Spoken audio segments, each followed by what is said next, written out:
now. So then once we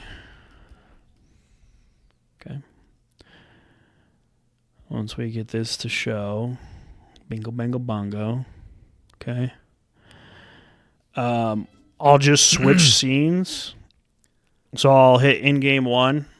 That'll change to like us, and then I'll just click Audacity and hit start. All right. So there'll be like a little pause and like we'll just be quiet while I'm clicking. Okay. But then as soon as I hit start on Audacity, we start talking. Okay. Do you want me to do the intro? I guess that's what I was. That's fine because so I can just make sure I'm clicking the right buttons. Okay. So you let me know. You count me down for our intro. So as soon as you see me click on here, I'll just say 3, 2, 1, go because the only thing that's gonna catch is the stream audio. All right, ready? I'm ready, man. All right.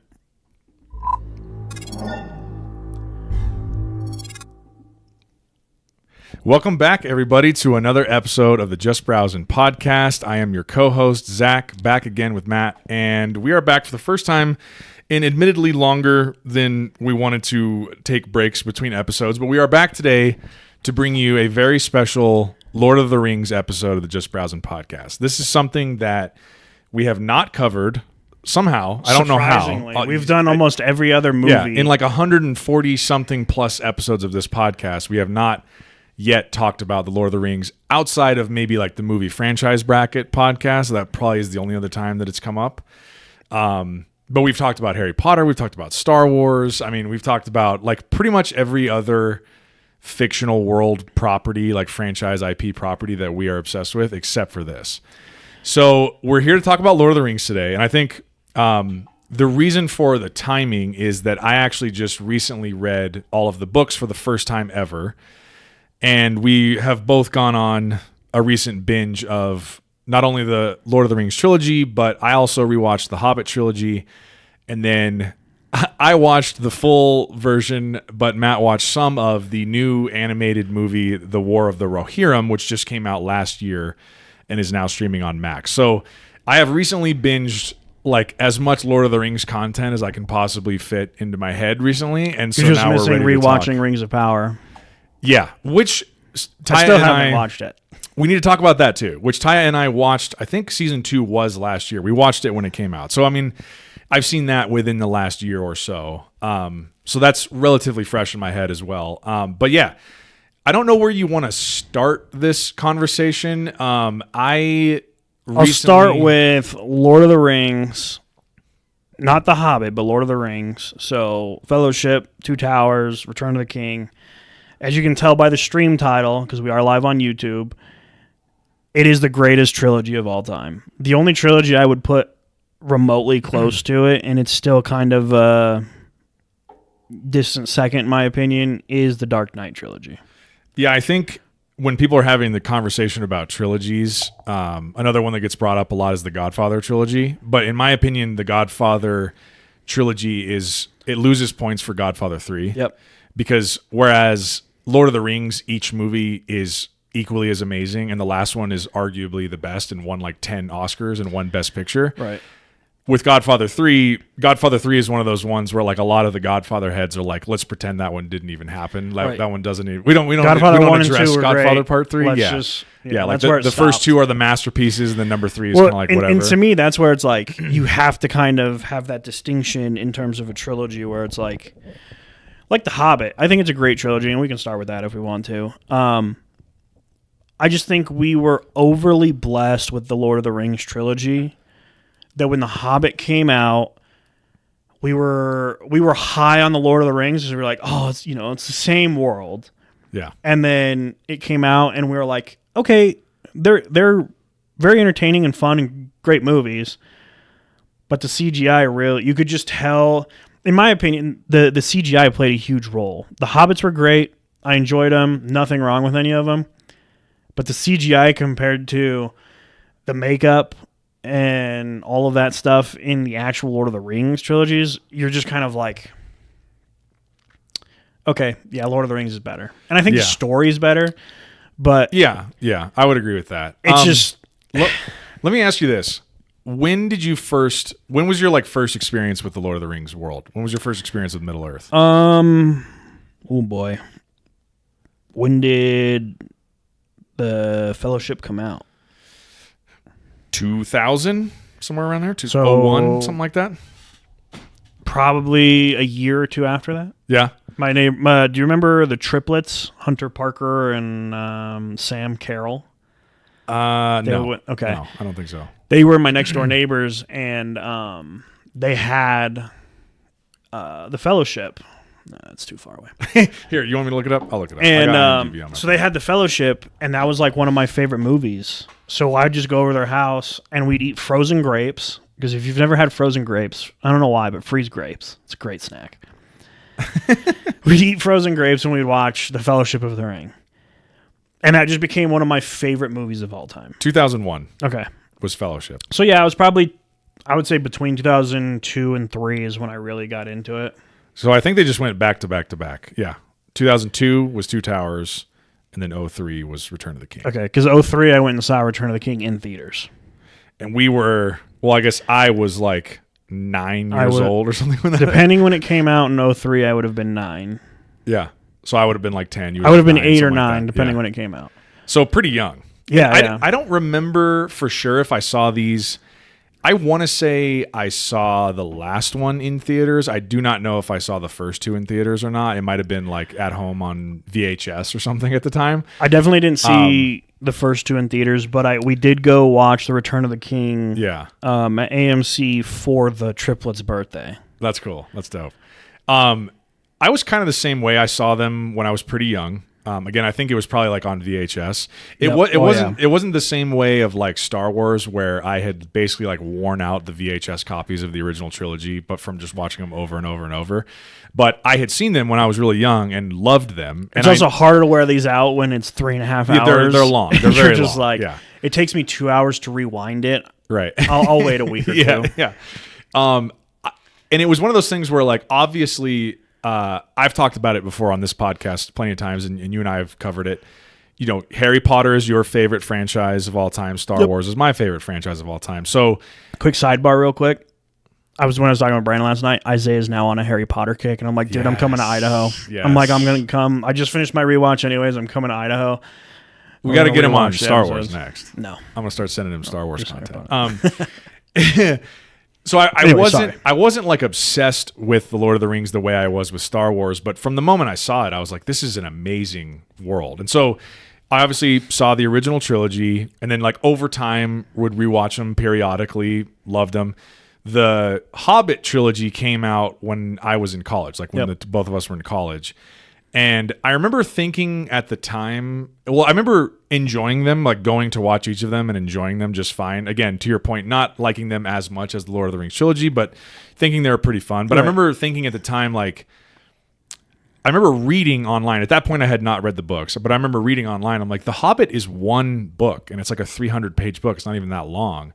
And they're making 3 movies out of this. It just seemed odd to me that they were like stretching. It seemed like they were stretching the story beyond what it needed to be stretched to. Like, it did not need to necessarily be a film trilogy, but they were just doing it that way anyway. And again, we've kind of talked about this before on the podcast too, about like, that was also in the same era where it became very fashionable to split one book into multiple movies. Like Harry Potter did this, Hunger Games did this, I think Divergent did that a couple times.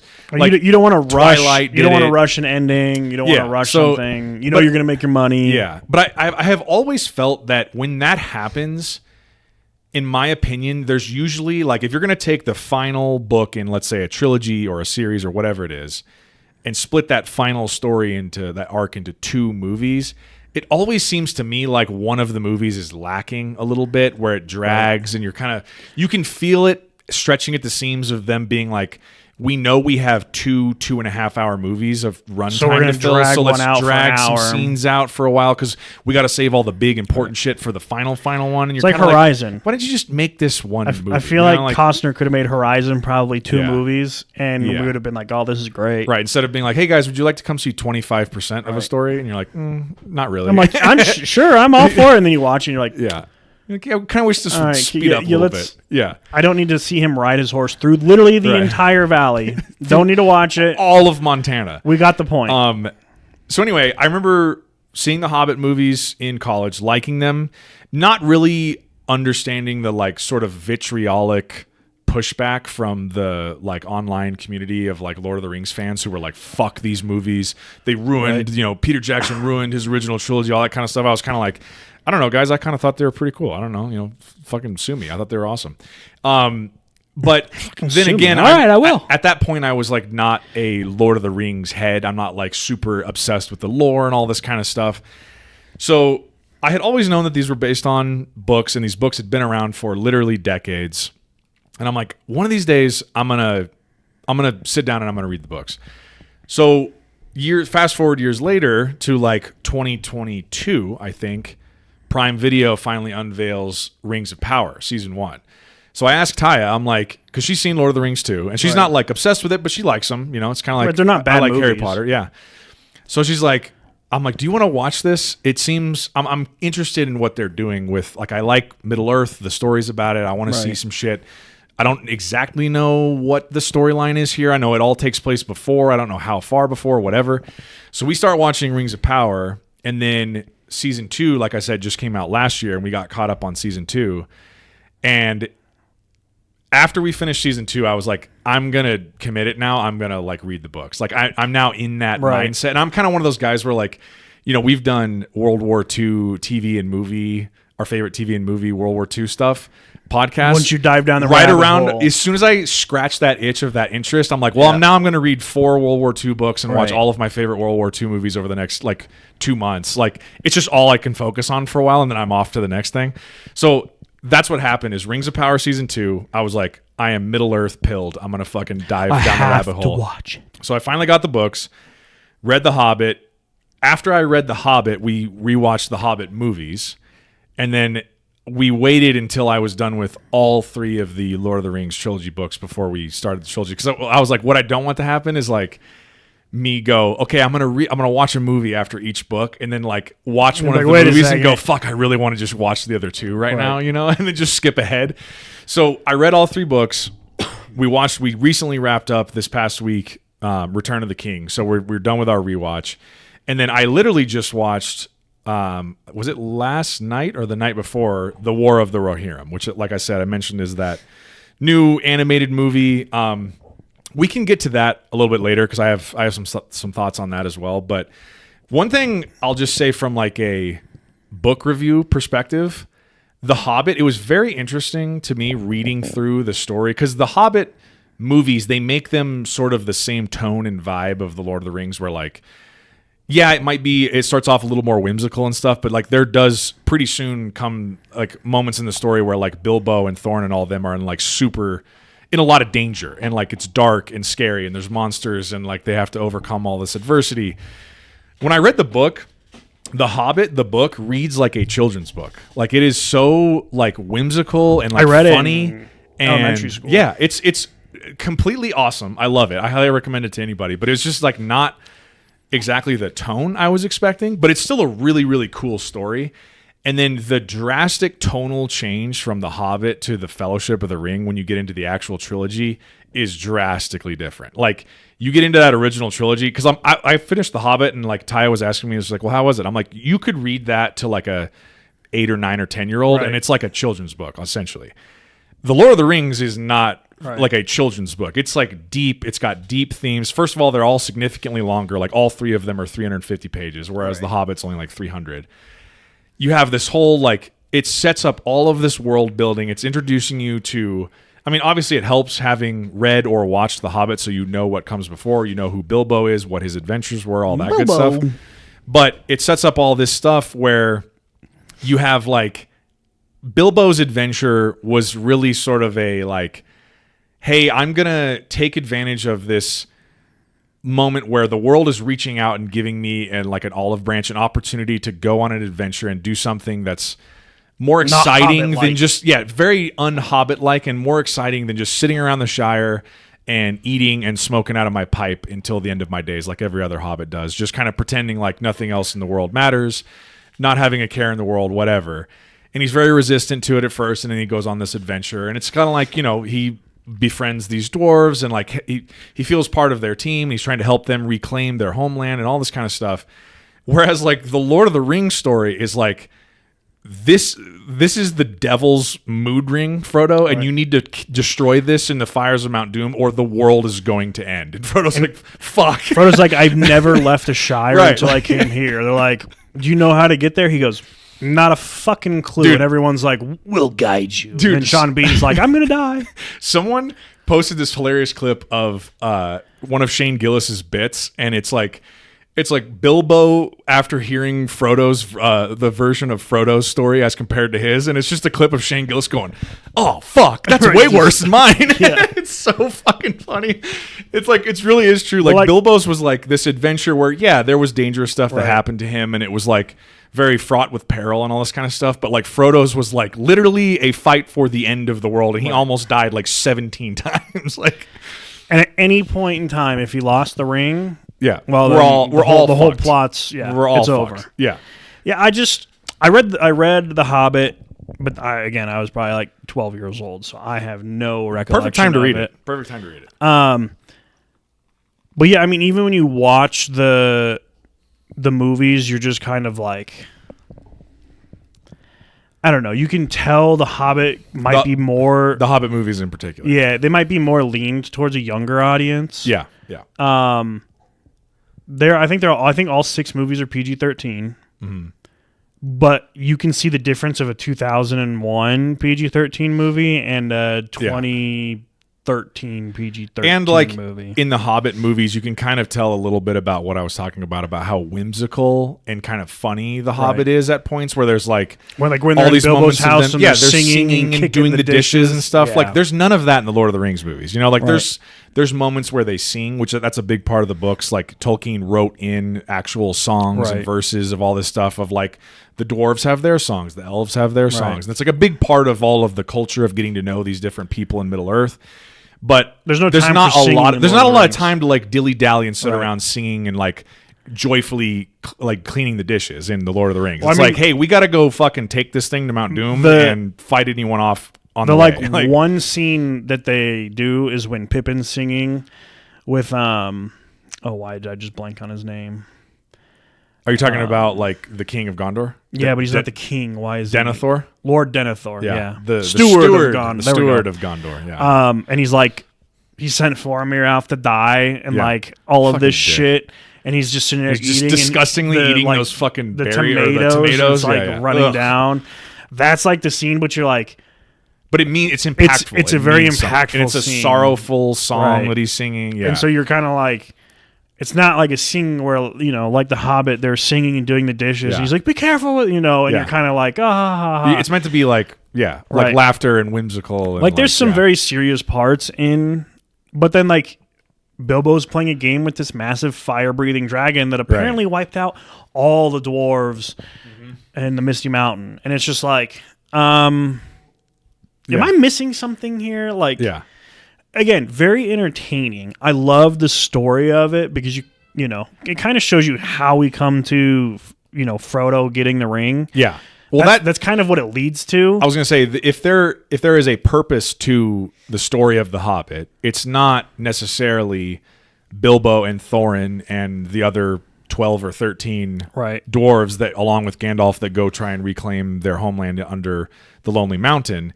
It's Bilbo stumbling across Gollum in the caves and finding this ring. And what is the story of this ring? Where did it come from? What is it? Where is it going? Because to him, it's just a ring. Because in the Shire, they didn't know about They don't know anything about this War stuff. of Middle Earth, which is kind of funny that they're like, if the elves and men didn't win, it's like, would the Shire still exist? Would the, you know, Sauron would have just been like, nah. That's another thing that I really like, though, about the way they did the movies, especially, is like they bring you in to, even if you haven't read the books and you're not looking at the maps and stuff of like where the Shire is in relation to Mordor and all this kind of stuff, they do a good job of making Middle Earth seem so vast that you can convince me as a viewer that there was a battle literally for the fucking heart of Middle Earth that happened over here in Mordor between Sauron and his army and elves and men that all banded together.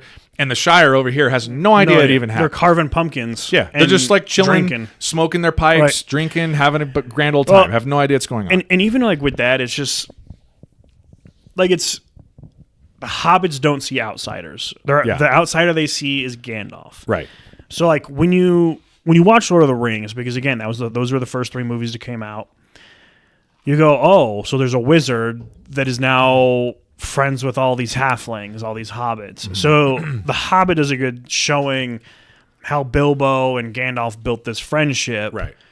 And how Bilbo knows the elves, and how he went through all of his journey is how we now understand and get to see this like story unfold. And why he's so emotional when Gandalf shows up and he's like, what about very old friends? And he's like, Gandalf, and he gives him this big hug. We now know why. With The Hobbit explains to you why they have such a connection. Right. And then, do not. Oh, that. He bonks his face. Oh. Yeah. No, T will do. And you're just like, this is a great start to a movie. Gandalf, just the fucking best, dude. But it's. Yeah, I don't know. I don't have much to say about The Hobbits because Battle of Five Armies was legit. That's a pretty cool movie. I think the highlights of, well, first of all, I'll just say one thing about the entire saga in general. But one thing that I really admire, and it's so clever about the way that Tolkien crafted the story and kind of brings you into it, and then like slowly escalates the stakes throughout the whole thing, is it's so genius to start that story in the Shire with a small, quaint area of Middle Earth. And a small, quaint, happy-go-lucky folk like the hobbits who are just like kind of like wistfully or blissfully unaware of all of the dangers of the world. And then also have this wizard come by and kind of bring these hobbits. Your life. Not only bring news of the outside world, but then bring some of those hobbits into the outside world, into the danger, and show them not only like the grand, vast, like awe-inspiring beauty of the world, but also the like grand, vast, awe-inspiring danger and terrifying danger of like the enemies that lurk out there. And it's an amazing it also is another thing too, where like you start your story there in the Shire and you end your story there in the Shire, where you've gone out, you've seen all these horrible things, you've seen giant spiders and goblins and orcs, and you fought, fucking evil wizards and all this shit. The Urukai. And you come all the way back, and then life is just, everything has been put right in the world. We've defeated the enemies. Green hills, flowers, back to simple pleasures. Like it's just perfect. I think it's just like chef's kiss, the way to end that I think story. The perfect way to like kind of put that is at the very end when they're all riding their horses in and they're all on like their, they have like their nice outfits on, their gowns, whatever, with like the cape and everything, and they're all smiling, and the old guy's out sweeping. He's like, and they like, as they're riding their horses, he's just like, and they just keep like riding by. It's like that guy had no clue what they just. He has no idea what they just did. He has no clue that Frodo and Sam were just on a volcano that was erupting after they destroyed a ring. That if they didn't destroy the ring, no one would be alive. Like they have no idea that the Isildur's heir, the now king of Gondor, bent his knee to those 4 hobbits and was like, "You bow to no one." When I finished watching it, because my buddy that I go golf with, and then we chill in Discord all the time. He's a huge Lord of the Rings fan too. Okay. So I was talking to him like when I was watching him, and I'm sitting there going, "Man, why are they bowing to the? You can bow to Frodo and Sam and Merry, but why are you bowing to Pippin?" That dude didn't do shit besides cause trouble in every single movie. Peregrine Took, fool of a Took. Bro, I mean, think about it. Like, I love, by the way, Pippin's one of the best just because he's that, like, you got to have that one character that's just like, you didn't need to put him in a serious role, but it's like he keeps a good balance. They're the levity. Like, Merry and Pippin are the levity of the story. But it's like, Pippin's role, man, is just... And it starts off with both of them when they launch the firework at Bilbo's birthday, and they're like... And you start to understand more of the stories when Bilbo goes, or Frodo's like, dragon. Bilbo's like, there hasn't been a dragon in these parts in ages. And you're like, you wouldn't know. And then you find out that he fought a dragon for the most part. Speaking of the dragon thing, a little small, like, kind of throwaway line at the beginning of the Fellowship, which I've always loved. And if you've seen the Hobbit movies, you're like, I see what they're doing there. Frodo, like, right when Gandalf is first coming into town or whatever, and Frodo comes and hops up on the wagon and they're chatting or whatever. And he says something about, like, an adventure, and he's like, well, what? Oh, you mean, like, the adventure you took Bilbo on or whatever? And Gandalf says this line about, if you're referring to the altercation with the dragon, I was barely involved. And I was like, I fucking love that line. It's so great because he's just like, it's a real casual throwaway reference to this like epic story that Bilbo went on. You know, I didn't help with the dragon. I just signed him up. He's like, I was barely involved.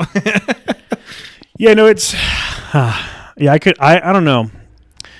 I like The Hobbit, but I feel like I can't talk too much about The Hobbit. Yeah. You know, it's like one of those, because I focus more on Lord of the Rings, because Lord of the Rings is so rewatchable. The Hobbit's rewatchable, but not rewatchable.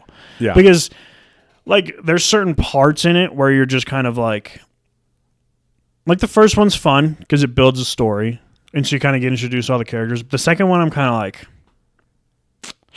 it's with the Hobbit movies, I have the same sort of reaction. I have a little bit more of an appreciation for it now that I've read the books, but I have the same sort of reaction rewatching them now that I did the first time, which is like, especially seeing them as they came out in theaters and like not having, it's like now if you watch the first one, you can just hop right into the second one if you want. But like when they first came out, you watch it, it ends. All three of them, or like I guess the first two end, and you're like, that's as far as we've gotten. We really, like, it's still that, the Lonely Mountain is still that far away, or like we still have all this shit to do. Like I just watched this 2.5 hour long movie, and I feel like we just inched forward in the plot of the movie. It's just a weird thing about like I said earlier, you can kind of feel the seams of them taking a 300-page book and making it a trilogy of like 2.5 hour plus long movies, where it's like, you didn't necessarily have to stretch this out the way you did. You know, like maybe not one super long movie, but maybe like two. You know what I mean? Like it doesn't necessarily need to be. And it's like, it could be like Dune, you know, part 1, part 2, or something like that. Like, I don't know. But it's also one of those things where you're just kind of like, I don't know. I think they saw the success with the trilogy of Lord of the Rings, and they were kind of like, if we don't make another trilogy for The Hobbit, what are we now? Like, I will say that I don't think the Hobbit trilogy would be nearly as good as it is if it was done by anyone other than Peter Jackson. I think the fact that Peter Jackson was back doing it again makes them, like, everything that is good about those movies is because of Peter Jackson, in my opinion. Well, I just think that, to your point about the CGI, you know, they're coming out roughly like 15 to 20 years after the Lord of the Rings trilogy. Maybe not that long, but maybe like 15 years. 10 to 15, yeah. And you have all this new technology, and typically what a director is going to do is going to say like, well, I have all of this new technology available to me. I'm going to incorporate it into my movies. I didn't have this last time around, but now I could do all this other stuff. But you and I have talked about it before, and like, it's getting worse. For real movie fans who watch this shit, and especially who like revisit things year after year and go back and rewatch things that are now like 25 years old, like the Lord of the Rings trilogy is at this point. The stuff that holds up the best are the movies that use the least amount of CGI. Right. It's stuff like Jurassic Park, like the original Jurassic Park, where there's all these like animatronics that they use for the dinosaurs. I mean, sure, there's a mix of CGI in there, but it looks fantastic for a movie that is as old as me. Right, it's 31 years old. It came out in 93. Yeah. Lord of the Rings, same thing. Like, the reason all of the orcs and all of that and all of the battle sequences look so amazing is because there's actual fucking guys dressed up as orcs. It's not like, there's like a line of 10 of them here in the front, and then the rest of it we just filled in with CGI. Right. It's like, it ends up looking, it may look amazing when it's released, but 5 years down the line, 10 years down the line, it just starts to look worse and worse because the technology has just surpassed where you're at. You know what I mean? Or it's kind of one of those things where, like, I've even brought up that I think there's older CGI. Like, I bring it up with the Star Wars because that's one of the prime examples, I think. The middle three of the releases, so episodes 1, 2, and 3, their CGI compared to the CGI in 7, 8, 9. I would take 1, 2, 3 over 79 all day for CGI. And you're talking about the prequels versus the sequels? Right. Okay. And it's just like one of those things where you kind of sit there and you're like, they look better. Like, if you were to put Attack of the Clones against The Last Jedi, you would sit there and go, oh yeah, Attack of the Clones has much better CGI throughout the whole thing. like the Geonosis, like the whatever the Geonosins. Yeah, yeah. Those things look amazing. And Yeah. you're like, this shit was made in 2003 or whenever Attack of the Clones was made. There's also so it's like there's another famous example too that you see a lot online, but Davy Jones's tentacle beard Yes. in the Pirates of the Caribbean, which is also now like a 15-year-old movie. It Is- looks fucking incredible. it looks still, real. It's to like this day. someone like an actual octopus was. Yeah, on it his looks face. like an octopus is Right. his beard. You're like, All those how guys the looked fuck like did they that. do this? Like, how did they do that? And it looks so good today. And then you look at stuff like the Hobbit movies Right. that are not that old at this point, 10 They're years old, roughly close to the same time that was made. don't look as good. Like a lot of like the goblins, Or like even the- movies that are being released now, you're like, Yeah. it just doesn't look as good. And I think that's where people give Peter Jackson shit for it. They're like, hey, you didn't hit the Lord. But it's also one of those things. If I'm Peter Jackson, I'm not going to try and recreate the Mona Lisa. Yeah, I can't- already had the Mona Lisa. That trilogy is a masterpiece. You're not going to surpass I it. can't Like, recreate a $1 billion art piece, Right. but I might be able to recreate a $250 million art Right. piece. And I think he did. I think they're great movies still. Again, I'm Yeah. not knocking The Hobbit, but if we're sitting here comparing The Hobbit to The Lord of the Rings, dude, night and day, and Yeah. you're like, well, the same director did it. And I'm like, yeah, the same director did it, but that is his masterpiece. Yeah. Well, Anyone in the world would say the Lord of the Rings trilogy is your true masterpiece. The Hobbit Yeah. was great. Yeah.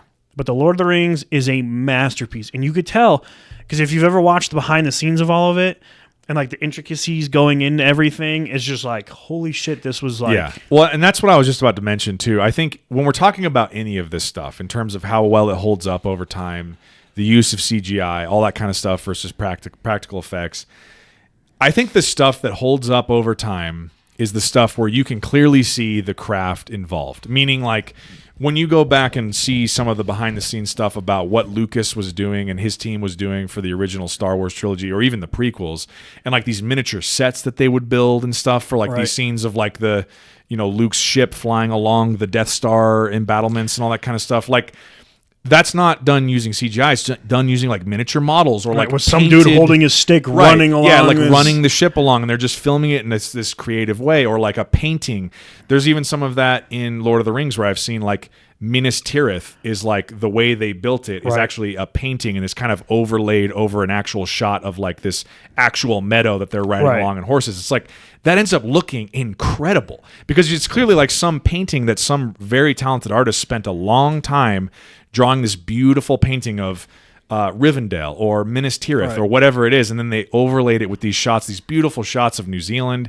It just ends up looking fucking incredible, and that's the And it stuff holds. that over time holds up, and you can watch it 20 years later or 25 years later, and you're like, this still looks fucking amazing. Well, speaking of CGI or lack thereof, did you know in the pod racing scene in Phantom Menace? Are you talking about the Q-tips? Yeah, they were like, it was like 412,000 Q-tips that they I love that painted. shit. I And love I'm that like, shit. I didn't know that, but then I saw that, and they're like, yeah, they just made a massive model. Yeah. And they just painted Q-tips and stuck them Right. all in the stands, and that's just the fans. Makes and it look like a crowd of everyone's aliens. like, Yeah. no, because when they do the close-up, like, well, they do a close-up. It's not Right. just going to be a bunch Right. of Q-tips. Yeah. But when they do like the far-away view, I think they make them like move a little Right, bit. they make 'em like, move. They make them Yeah, bob. yeah.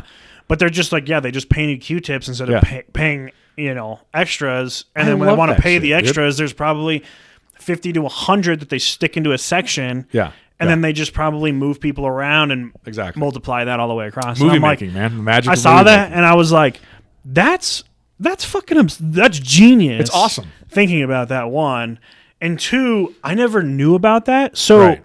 clearly it's not something, I mean, It doesn't stick out when you Then watch again, the movie. when You're you're not like, watching hey, the that's movie, a fucking Q-tip. Yeah. you're like, oh, dude, the pod racing. You're watching the pod racing. You're not Right. like looking in the fans. You're like, oh, let's go see who we can see up there. And then, Yeah. you're just like, let's go watch the pod racing. I love that shit, man. I don't know.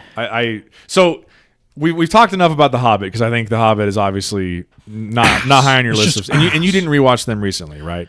No, but I mean, I've watched for your them rewatch. enough Yeah. that- So we rewatched them earlier this year, probably January or February, right after I finished reading The Hobbit. And then The Lord of the Rings we just recently binged, way more recently because I just finished the books. But with The Lord of the Rings, here is something that I learned about the experience of rewatching that trilogy, especially now that I am older. So I don't do you do a yearly rewatch of Harry Potter. You do like a yearly rewatch of Lord of the Rings, I assume. Mm-hmm. I don't know about Star Wars, how often you rewatch that. I usually will watch 1 through 6 probably once a year. Once a year? Okay. So mine is typically, I'm not very regimented in terms of like, oh, I'm going to do a rewatch. You're not of this a real every fan. year. You're just. But what I'll do it is like when the mood strikes me of like, man, I'm missing a galaxy far, far away, or I'm missing Hogwarts, or I'm missing Middle Earth. That's when I'll do it, and it's usually like every couple of years. I think is I'm like I haven't seen that in a while. I need to sit down and rewatch those. So anyway, I haven't rewatched the Lord of the Rings movies in probably 2 or 3 years. And so, like I said, I read all the books. I'm like, I am in the mode. I went from Rings of Power season 2 to reading the books. Now I'm gonna binge these movies again. One thing that I noticed from the last time that I had seen these, and especially was a difference in opinion from like the very first time I watched the movies. The first time you go through them, you're looking forward, if you're ever going to do a rewatch after that, you're looking forward to The Two Towers and Return of the King. Because why? Because that's where all the battles are, right? You know what's interesting? You got Helm's Deep. You got all these battles. What were you going to say? For me, The Two Towers is my least favorite. Okay. I look forward to the Fellowship. So I'm arriving at a point that I think Right. you will agree with here in a second. Now that I'm older and I've seen these movies so many times, I think The Fellowship is a highly underrated part of the Lord of the Rings trilogy. It is a fantastic installment in that story. And my experience of reading the book was the same way. It's the same way that I feel when I watch the movie, where it starts kind of slow. Like the book, in my opinion, the first 100 pages or so are a little slow. It's a lot of like Bilbo's birthday preparations and like all this kind of stuff.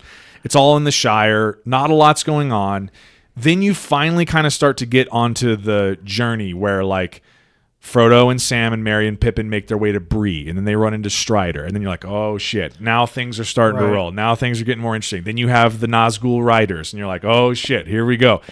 And then by the time you get to the end of the Fellowship, which in the movies it ends on Boromir's big like sacrifice to try and fight off as many of the Uruk-hai as he can to save the hobbits.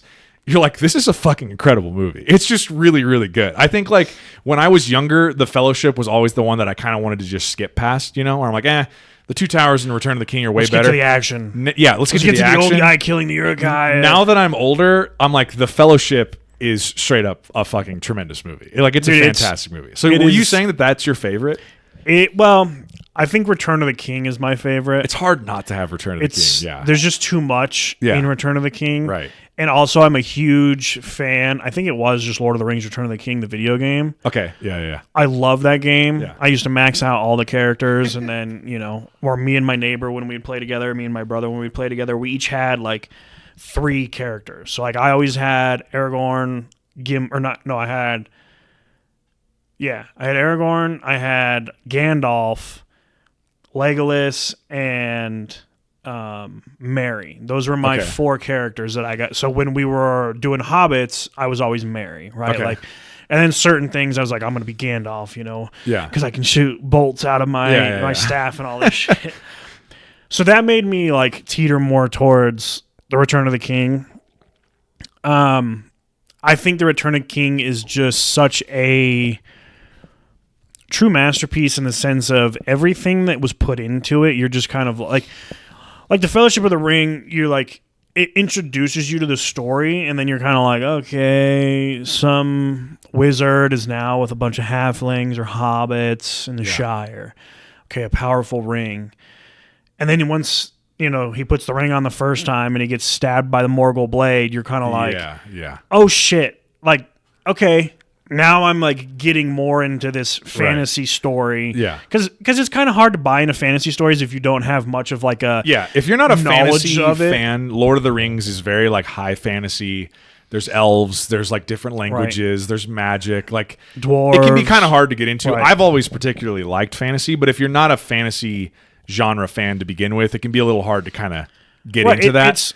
But I think the Lord of the Rings I think what makes it one of the best and most well-renowned stories ever told is that it can get the people who aren't necessarily fantasy fans, like my parents, right? Because it's not, don't really care about fantasy, love the Lord of the Rings. It's not movies. overly, in my opinion, it's not overly fantasy, despite it being like, this is taking place in like middle, like it's all 100% there's fantasy. Hobbits, there's dwarves, right? There's elves. Like you said, there's different languages. Yeah. There's all sorts of, there's orcs, there's Uruk-hai, there's wizards, you're just kind of like, Dude, that's just not my. But then you're like, just watch it. Like, just give it's it. just compelling. Take away the fantasy part of it and just watch, because you're gonna once you watch the Fellowship, you'll kind of be like, okay, yeah, that's really long, but okay, that was pretty good. Yeah, and then because you have all this great stuff in there too of like them making their way to Rivendell for the first time and meeting Elrond, and then like the forming of the Fellowship and their plan to take, escort Frodo with this ring I will take the ring. Also, one of the greatest casting decisions in the history of movies is casting Sean Bean as Boromir. Yeah. He's fantastic. Yeah, it's fantastic that he has another role where he dies in the first movie. Sean Bean, in my opinion, is one of our most underrated actors. Did that you guy hear has what never he been said, bad though? in literally anything. Because everyone was like, dude, like, you should have never been killed off in Game of Thrones. Like, they were like, you needed to have a more, and he goes, by the way, I'm never taking another movie role where I get killed off. He goes, I'm done doing it. Because think about it. I mean, it's like major almost every important movie role he's in, he gets killed off. Yeah, yeah. And even there's like, he's in, why can't I think of the movie now? Nicolas Cage. National Treasure? Yeah, National Treasure. Even in that, like, he's in it, but then at the very end, I mean, at least he's in until the end. Right. But then he gets arrested. Yeah. And it's like, the dude just can't Well, catch a break. there was actually, I remember a few years ago, I was listening to some podcast and they were talking about some big panel that they were attending at a Comic-Con, like the big San Diego Comic-Con.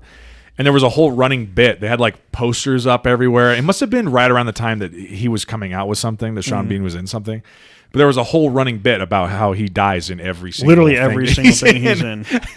Well, and it also just so happens that he's in some of the most popular like movie franchises and TV franchises that have ever been created. Right. So you get really attached to this character that he's playing, and there's like millions of people watching, and then it's like, fucking axe at the end of it. Like you're like, oh, great, and then they're like 18 minutes in, and you're like, think about it, like Lord of the Rings. One of the greatest stories and greatest trilogies ever told. He's only in it for a third of it because he gets killed at the end of the first one. In Game of Thrones, arguably the greatest show ever made, he's in one of the 8 seasons because he gets killed at the end of the first season. But even Lord of the Rings, he's only in like a sixth of it in all reality. Yeah, because he's only really in like part of half of Fellowship. You don't meet him until they get to Rivendell. Yeah. And then from Rivendell till the end of the first movie, you're kind of like, it's pretty quick. Right.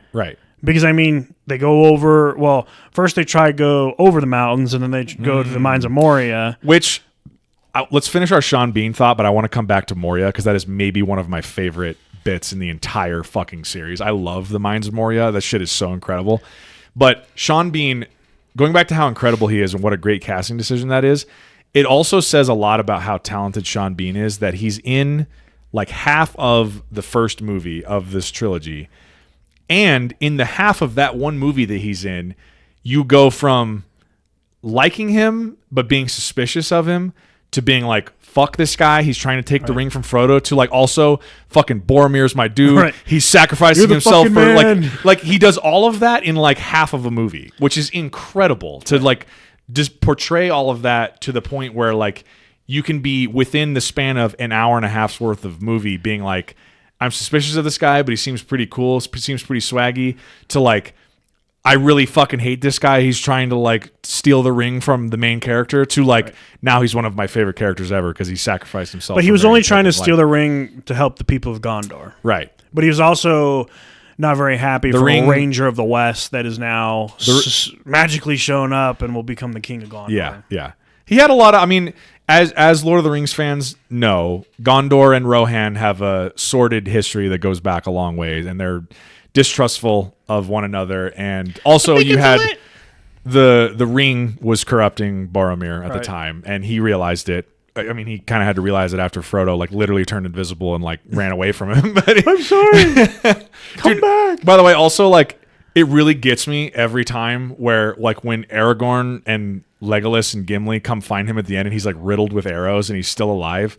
When he says they took the little ones, it gets me every time. I'm like, oh, fucking Boromir. They took the little ones. They took the little ones. You're like, I know, dude, but you did your best. And then Aragorn gets the sword and hands it, and he goes, and then he's like, I would have followed you anywhere, my king. And you're like, oh. Dude, it fucking just hits you right like there. Aragorn, man. He's lying to you. He would have stabbed you in the back the second you turn around.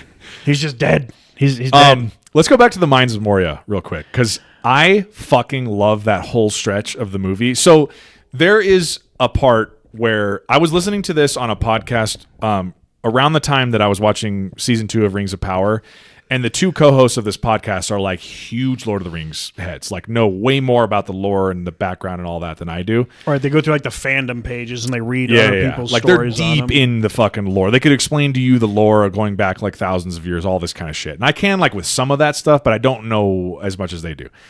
So she was reading, this is before I've read the books, right? One of the co-hosts was reading this passage from the books of after Gandalf has come back as Gandalf the White, after they thought he died in Moria, and like Aragorn and Legolas and Gimli are asking him like, well, what happened to you? Like, how are you here? We thought you died. And he's explaining his battle with the Balrog and like where they went as they fell into basically like the center of the earth. And he's talking about like, it's this beautiful, beautiful passage of prose that Tolkien comes up with, but Gandalf is like explaining how they like fell out of time and space, and like he encountered all of these. He's like, there are dark and nameless things that gnaw at the bottom of the like foundations of the earth that no one knows about, and all this kind of stuff. And basically, like the only reason he was able to find his way out of there is by the light of the Balrog's flame. Other than that, it was like absolute dark and all this kind of stuff. And he could sense that there were other creatures around him, but he couldn't see them and all this stuff. And it's just like, I have talked about this before when we talked about Game of Thrones, but that type of shit like scratches the like nerd fandom part of my brain of like the lore part of it. Like anytime, for example, in Game of Thrones, when they talk about stuff that happened thousands of years ago with the White Walkers, and like when Jon Snow is like at Castle Black defending the wall, and like some of the guys who have been there, some of the Rangers who have been there for a long time are explaining to him kind of the history of the wall and how like they built this wall to keep the White Walkers out, and there's like magic built into the wall and all this stuff. I love that shit. And I think the reason why I love that shit is because it works so well when you just give fans, either readers or viewers, just a small taste without showing them or telling them the whole thing. You got to give them something to think about. Give them something to think about. So like that little section of Gandalf talking about the things that he saw underneath the bottom of the world, basically fighting the Balrog. Through fire and He's flame. just like, even Gandalf, who is this all-powerful wizard who has now overcome death, has been around for hundreds, if not thousands of years. Even Gandalf is like, I shudder to think about and tell you about the things that I saw and experienced down there. Like, I can't even talk about it. And you're like, what the fuck did Gandalf see? That even Gandalf is like shitting his pants. I don't want to see this like, shit. That's the type of shit that I fucking love about this story. And so like the Mines of Moria aspect of it is fucking nuts, dude. Like, you also get introduced to someone that was in The Hobbit and Barlin. Yes. That was Barlin's tomb that Gimli's like, oh. Well, and Gimli is the son of Gloin, and Gloin was one of the dwarves from The Hobbit too. He was one of the dwarves in that adventure. So Gloin is actually in the books in The Lord of the Rings at Rivendell. Like he's there with Gimli and stuff. He's not really, they don't reference him too much in the Lord of the Rings movies. He's like, Gimli, I'm too fucking old. He's like, I'm old. This is your adventure. I fought a dragon. I fought a dragon. I'm good. I fought the orcs too. Like, I'm going back home. Yeah, I'm going back into the mountain. Gimli, my boy, this is your adventure. But dude, the Mines of Moria. We dwarves are sprinters. Well, and like, you know how they keep referencing like the whole time Aragorn and Gandalf have been basically arguing about the correct path to take, and instead of going through the Mines of Moria, Gandalf was so terrified of going down there because he has heard all of these rumors about, you know, the dwarves, they delved too deep and they were too greedy and all this stuff, and you know what they awoke underneath the mountain and all that. And like Saruman and Gandalf are having this kind of like telepathic conversation. The whole time they're just teasing you with these breadcrumbs of like, what the fuck's down there? Why is Gandalf so scared of it? You know what I was waiting for though? After you watch The Hobbit and you go back and watch Lord of the Rings, you're sitting there going, okay, why aren't the mountains fighting? Oh yeah. Like, why aren't we getting, I can't remember what they were called, but it's like, why aren't they fighting? When we were watching Fellowship, I was waiting on that moment to happen, and I was like, "Oh yeah, that happened in The Hobbit." I was like, "Well, don't the mountains fight?" And like did a bunch you know of rocks though? fall? In the Fellowship, they walk by the three trolls. Oh yeah, and they show Taya it. pointed that out. Taya pointed that out to me. It's one of those things that it's like if you don't pay attention, you're gonna miss it. The trolls that got turned to stone. Yep. Yeah. Love that shit. And you're sitting there going, Bilbo did that, and Frodo's like, "Hey, my uncle did that shit." Yeah. My uncle. There is a little bit of that in the book of like as they're going along early in the journey. Frodo has some of like Bilbo's notes, and he knows. He's obviously listened to Bilbo tell the story like hundreds of times, and so he's like, "Oh, this is where Bilbo said they ran into the trolls, and he had to save them from the trolls, and they turned to stone, and all this kind of stuff." So there's a little bit of that along the way of like as a reader or as a viewer, you're like, oh yeah, I remember that from The Hobbit or whatever. I'll tell you what, though, the goblins that Bilbo ran into are way less scary than the goblins that the Fellowship runs into. Agreed. Like, they show up and they're crawling out of the fucking ceiling like ants. Spiders, they're like spiders. Also, that's another fucking tremendous thing. Well, first of all, the whole mood setting of Moria where they go in and first of all, Gimli is so fucking stoked. He's like, well, just you guys fucking wait, dude. The dwarves, we know how to throw a party. He's like, this is my fam. Like, we're going to come in here. It's going to be a feast. We're going to get drunk. It's going to be fucking great. And then they go in there and they're like, this is a tomb. Like, this is bad. It's dark. There's dead people everywhere. And all of a sudden, some big old squid octopus comes out of the smallest lake in the fucking history of the world. Yeah. And you're just like, how does that fit in there? And they're going through there and... I fucking lost my train of thought. I was gonna say something about Moria. The octopus anyway, really. So you go in there and like from the get go, this is not what we're gonna think this is gonna be. This is not what Gimli thought this was gonna be. This place is a tomb. Clearly, all of the dwarves are long gone. There's nothing down here but but bad stuff. Gandalf has heard all of these rumors and stuff about like what happened down here, what happened to the dwarves, all this kind of stuff. And you're finding like there's just dead bodies of goblins and dead bodies of dwarves everywhere and all this stuff. And they're trying to be quiet because they know that there's like goblins somewhere. And then fucking Pippin makes the most noise that you could possibly make in a silent cavern. I can't remember. Does he poke him or does he like pull the arrow? I think he goes to like pull the arrow out and then the whole skeleton just like falls down. And then of course it's tied to a bucket and it's like the best part is like it's the longest fucking shaft ever. So the skeleton falls down and the whole time he's just like grimacing and it's just making so much noise. And they're all looking at him like, what the fuck, dude? And then the fucking bucket is still sitting there. And it turns out the skeleton is tied to this chain, which is tied to the bucket. And then it drags the bucket down the whole thing. And he's just like, the whole time he's like, fuck. The best thing too is he was holding Gandalf's staff and either his hat or like a book that he gave him. So he's just like, the whole time it's just like shit. I'm in so much trouble. That fucking whole part is so next time just throw yourself in. Right. And then you start hearing the drums from the deep. Right. Also, they have that Gimli's like, let him come, and he's like, it's the some of the best movie making ever, where Gandalf picks up the book of the other dwarf who was writing like as they were being attacked and like their lives were all ending, and he's just like, drums in the deep, and he's got to like blow the cobwebs off this book, and he's like flipping pages, and he's like, we hear them coming and all this kind of stuff, and it's like the whole time you're just like, it's just building up this sense of dread, and then they start hearing the drums, and you start hearing all the goblins come, dude, the screeching of the goblins like, and then they have to fight the mountain troll. And then what I was getting to was another thing too of like building up the absolute dread of an enemy throughout this story is when the Balrog does show up, like they are surrounded by like thousands of goblins, right? And all of a sudden the goblins are like scared of something else, and they're like, oh fuck, and they start scattering, and the whole fellowship's kind of like, what the fuck? What's going on? And Gandalf's just like, fuck. He's the only one who we were better off fighting the million fucking goblins. He's like, I actually would have been way cooler fighting the goblins, guys. He's literally just like, run. And then he basically like, Aragorn's like, what is that? And he's like, this foe is beyond any of you. We need to run. Like, you guys, you don't want this fucking smoke. Literally, you do not want this smoke. You know what's funny though? I always joke with people, and maybe it was true or maybe it's not, that I'm like, Frodo could have got to Gandalf. They could have saved him. When he's like, fly, you fools. And it's like, they could have grabbed him. He could have held on, and they could have grabbed him, pulled him up. So one thing that I thought I had remembered in my head, the reason why he eventually falls off the bridge is because the whip from the Balrog is actually on his leg. But the whip actually, all it does is trip him, and he falls to the edge of the bridge. But then he's just hanging off the edge. And he goes, I'm like, fly, you fools. I'm like, Gandalf, I know you're old, my guy, but like, use some upper body strength. You ever done a lat pull down before? Like, let's fucking just hold on, pull yourself up. Like, you got a bunch of ripped dudes over here. Just hold on and let that one or two of them come pull you up. I guess I'm underestimating how old he is. He is like 2,000 years old, but like, you think my guy would have a little bit of upper body strength. Anyway, no. The whole "you shall not pass" with the Balrog. That's probably the most iconic. Is that maybe the most iconic thing in the history of movies? I think it might be. If you ever go on a bridge, if I had I want to get a painting of that. I want a fucking badass drawing or a painting. You should get a tattoo of it. Maybe I will. Maybe that'll be my first tattoo. Could you imagine? Ty would freak out. She would freak out. But could you imagine? I mean, every time I've been on a bridge in front of someone, I'm like, "You shall not pass." I'm like, it's the best. And then they walk by me. I'm like, "All right, fuck you." Have you ever seen Forgetting Sarah Marshall? Yeah.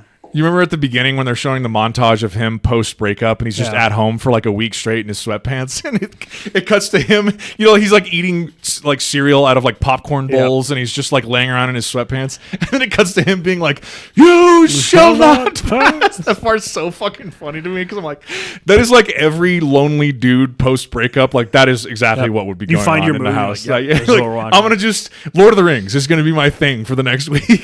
I am gonna fantasize that I am Gandalf and I'm gonna kill the Balrog and everything. So fucking great, dude. What else are we missing from Fellowship that's fucking awesome? Because we talked about Moria. I'll say this: the mithril that Frodo gets from Bilbo must be the greatest thing ever, because when the troll stabs him, when they're all fighting giant there, ass troll with that fucking huge light post size again, I know spear. I know it's fantasy and everything, but you're taking a halfling who's supposed to go up to like your hip when they're max height, just took a full-on stab by a spear to the chest. A spear that's like as tall as a light by a post mountain troll, and everyone's like, it's impenetrable. I'm like, I don't care if it's impenetrable.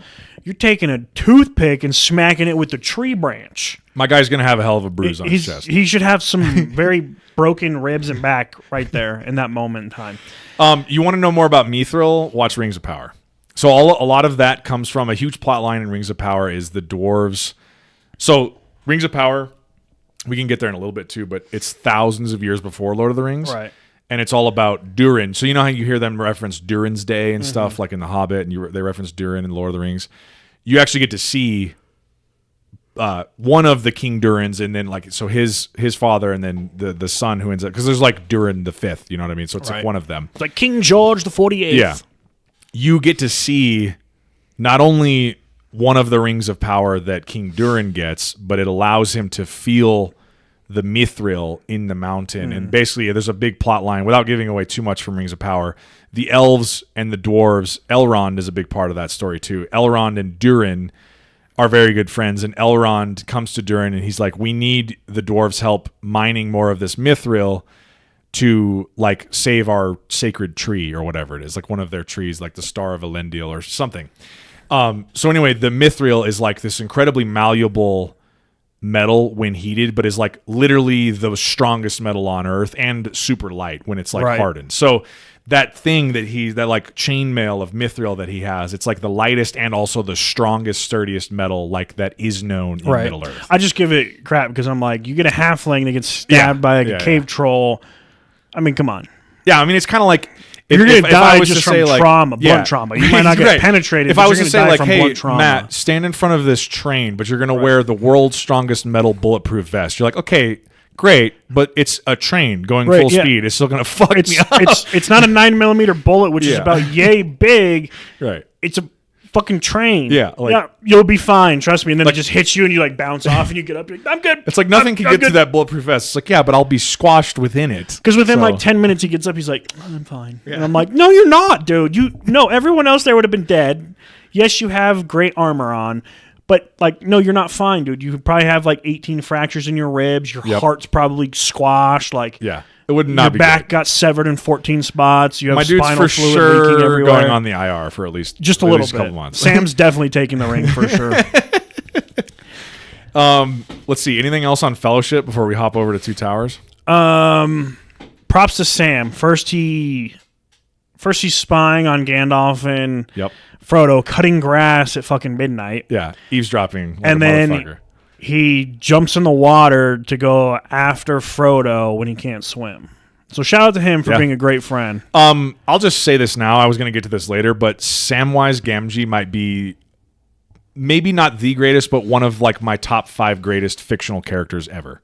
Samwise Gamgee is the fucking man. Yeah, he is the fucking man. Bro, my brother in my phone has been Samwise in my phone for a long time because of Samwise. His best scene is definitely in Return of the King when they're in Mordor already and they're going to that tower and he's like, and you see his shadow and then he comes around, like they're like freaking out and he comes around the corner and they're like, I think Sam's best scene is also in the Return of the King, but it's when he fights off Shelob the spider. Yeah, to defend when he has the light from Galadriel, and he's got the sword. He's got Sting, the sword. Light of Erendi. Dude, That also could be a fucking painting. Like if I could have 2 paintings from the Lord of the Rings series, it'd be the "You Shall Not Pass" moment with Gandalf and the Balrog, and Sam. But let's not holding forget up the light of Galadriel. Like Sam fights off the spider, and then takes the ring from Frodo, thinking that Frodo's dead, and then the orcs come down. And this one's not 10. He's like, Samwise, you fool. And you're like, yes, Sam, you fucking idiot. Let me give you a few reasons why I think Samwise Gamgee is one of the greatest characters in the history of fiction. One, just the best friend maybe that you could ever have. Like that guy literally was like, I will go to the doorway of hell with you to get rid of this piece of jewelry. I don't want to, but because I was cutting your grass at midnight. I am like honor bound to you. You are my friend. I will go with you and take this piece of jewelry to hell and back to destroy it. That's how good of a friend I am. Saves Frodo countless times. I don't even know how many, like probably 24 times. Then gets abandoned by him. Gets constantly shit on by him and abandoned by him, and has to deal with fucking Gollum the entire time, who's like the most annoying, creepy, fucking little shriveled freak that you could ever possibly be around. And he's always getting called fat too from that fucking Gollum. It's like, hey Gollum, everyone's fat compared to you, dude. You're literally a skeleton with skin over it. Sorry that you bite fish straight out of the water and think it tastes good. All of that being said, he's also cares about food, cares about your nutrition. Made sure to pack his pots and pans on the journey, because he's like, we're gonna need to cook breakfast and dinner. Also stole all the elven bread though.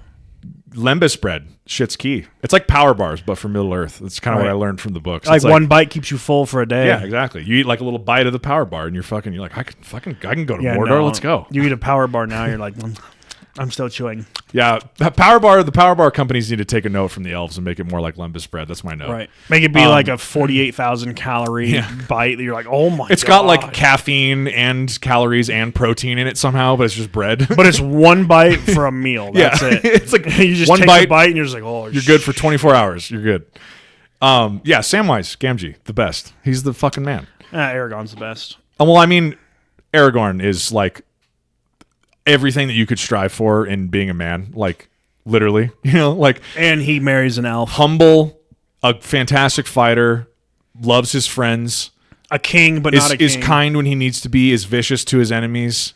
He's married to an elf. Marries a hot elf. Knows how to speak. Dude, you got fucking game when an elf is like, I will literally trade in my immortality to bang you and be your husband. I need you one more time before I die. Yeah, you're like Aragorn has got it, dude. You're like, dude, he's slanging over there. He's fucking slanging. He convinced an elf who is usually immortal to give up that immortality. And because he thought she was gone, he was slanging with the best bitch in Rohan too. Yeah. Poor Eowyn. She was really bummed. Yeah, but then she got Faramir, and you're like, that's a pretty good trade-off. Also, we're getting kind of into Two Towers and Return of the King now, but Faramir, one of my favorite characters from the books. Yeah, like he's very likable in the movies, but in the books, his introduction I believe it's in Two Towers, is when you finally first get introduced to him. When Sam and Frodo, he comes across Sam and Frodo. They attack I think they're the men from the south on the big elephant. I can't remember what the elephants are called, but they're on like the big elephants. Oliphants. They call them Oliphants. And they attack them out of the bushes, and then that's when they take them. And So they take. So in the books, that whole scene is fantastic, because it's basically just you kind of like the movies. You cut back and forth between like, here's what's going on with Frodo and Sam and Gollum, and here's what's going on with like everyone else. Well, you have like Merry and Pippin end up being off on their own, and then it's like Gandalf's up to his shit over here, and then it's like the trio of Aragorn, Legolas, Gimli. So there's like all these concurrent storylines, kind of like there are in the movies. And then they all mesh. But the part of the books where Faramir and his band of soldiers from Gondor come across Frodo, the Rangers come across Frodo and Sam, is fantastic, because you get to see all in his introduction like how much of a like tremendous fighter he is, but like just a great leader of men, and like a very level-headed guy. He brings his whole band around Frodo and Sam, and then he sits down just like cross-legged and like very calm, and like puts his hands on his knees, and he's like, tell me about who you are. Like, why are you out here? What is up with this ring? Like, I need to know, because I need to know if you're a friend or foe, this whole thing. And like Frodo's trying to like give him information, but not give him too much information, and be like, look, our beef is not with you. Hey, you want to know why your fucking brother died? It's because of this shit right here. And he's like, my brother's dead. And he's like, oh. Yeah. Yeah. Faramir is one of my favorite characters from the books. He's a fantastic He just needed a better dad. His dad, Denethor, was a piece of dick. shit. Real piece of shit. Real piece of shit. I think Two Towers, if we want to kind of touch on that now, was for the longest time my favorite. For whatever reason, a lot of trilogies for me, either books or movies, the middle one hits the hardest a lot of the times, is what I've found. And I don't know if that's it's not a setup. It's kind of like it's like the first punch throwing. It's the perfect sweet spot of the trilogy where the first one had all of the legwork of having to set up the world, introduce all the characters, get all the plot lines going. The last one has to bring all the plot lines to a close in a satisfying way and have this big climactic moment. The middle one is that perfect sweet spot of like, we don't have to do whatever you want. Any explanation of the storyline of the characters. You guys all know where you're at, what world you're in, who all these people are. Jump in and go. And we have none of the pressure of trying to end the story. Right. We just do a bunch of sick shit, have a bunch of cool battles. Right. We introduce a bunch of new characters. We know where we need to start, and we know where we need to end. And then right at the very end, just set you up for, and by the way, come back for the big finale. Like, it's just the perfect sweet spot. So my thing with like the Two Towers, it's not, when I say it's boring, I'm going to say it's boring in terms of the 3 movies overall, because you, like you said, you're following the storyline. So you got Aragorn, Legolas, and Gimli who are chasing the Uruk-hai Pact. Yeah. At the end of Fellowship, that's where it kicks off. Yeah. Which, by the way, that stretch in the books goes on and on and on and on. It's like they are running after the Uruk-hai for like fucking 40 pages. Like, we have ran from New York to California. Literally, they have like the ultimate on a boat to go to stamina. Hawaii. And it's just basically Aragorn, because the whole time Gimli's like, can we fucking sleep and eat some food? And Legolas is just, he's fine. Legolas is like, I'm an elf, I'm chilling. Legolas, but Aragorn is just like relentlessly driven forward. He's like, no. They're taking the hobbits towards Isengard. Yeah, and Gimli's like, first of all, hey, we dwarves. I'm half the size of you guys. Yeah, I'm not meant to be long distance running. I have fucking tiny legs. I'm not built for this. Can we get fucking horse around here? Yeah. Can we sit down? Can I have a bite to eat and take a nap, please? And Aragorn's like, no, sorry, we gotta. You can, but we're going. You're gonna be in the middle of Rohan by yourself behind a rock. Feel free to have a nap. We're gonna take off though. So I think the Two Towers it's a great movie, but in my opinion, it's just like, okay, you got the 3 of them, then they run into the riders who have been exiled from Rohan, right? Because Sauron has poisoned. Is it Éomer? Is the guy who's been exiled the kind of leader of that band? That's Éowyn's brother. Éowyn's brother, yeah. I think it's Éomer. And the nephew of the king of Rohan. Right. Theoden. Theoden's been poisoned by Sauron and the fucking little weasel. Wormtongue. Yeah. So it's kind of like a boring, in my opinion, until Theoden snaps out of it. Yeah. And once he snaps out of it, then you're kind of like, okay. I fuck with Theoden. Theoden's a dope king. The hobbits are gone. Yeah. Like they're no longer on their hobbit train anymore because they believe they're dead. Mm-hmm. So now you're like, okay, we've got 3 stories to follow now. You got Frodo, Sam. You got the 4 main people that are still alive from the Fellowship, and then you got the other 2 hobbits who are with the Ents. In the forest with Treebeard. Treebeard, who is the leader of the Ents, and that whole Isengard plot line. Right. Yeah. But it's kind of like they're on their own. Yeah. And that's not really like a super important part of the story at all. Like for the majority of the Two Towers. Yeah. The bulk of it is Frodo and Sam get captured by the Rangers. So you don't really see much of them. But it's Rohan is now under attack because Wormtongue and Sauron had poisoned Theoden. And then Gandalf comes in there and they're like, we told you to take his staff. Yeah, and it's like, that's one of my favorite parts of that where whole he's thing. like, you have no power here, Gandalf the Grey. And that's when he fucking throws off his robe and unveils himself as Gandalf the White, dude. So that's one of my favorite parts of that movie. But then it's them and all of Rohan running to get to Helm's Deep. Right. And you're kind of like, okay, there's not going to be... the only important piece out of that storyline is Aragorn goes missing when the hounds catch up to them with the scouts on him and they fight and they're trying to attack him. And then they get to Helm's Deep. Aragorn's by himself in a river. Yeah. They're setting up for the defense, and then that's when you're like, okay, this shit better get real, because Gandalf now went off, and you don't know what he's doing. Yeah, because he's like, look for me on the light of the fifth day or whatever it is. Yeah, right, to the north or whatever. And then you're like, I don't know what the fuck's going on. And then they get there, and you're kind of like, okay, there's not a lot going on with Sam and Frodo through this. Merry and Pippin are now trying to get the Ints to go to war. Right. And they're not having very much success. So you're kind of like, okay, this is kind of like dull. And then, the Uruk-hai army from Isengard is marching on Helm's Deep. Mm-hmm. You know that there's explosives, because anyone with a brain knows when he was leaning in with the fire and Sauron's like, duh. Let's fucking not, my guy. Like, hey, this is gunpowder. Could you fucking step away, please? Maybe Gandalf should have killed you. Maybe Gandalf should have just killed you. And so I'm kind of like, that's where I'm sitting there being bored. And then, Aragorn sees the army marching. He's like, oh shit, there's 10,000 Uruk-hai marching on Helm's Deep.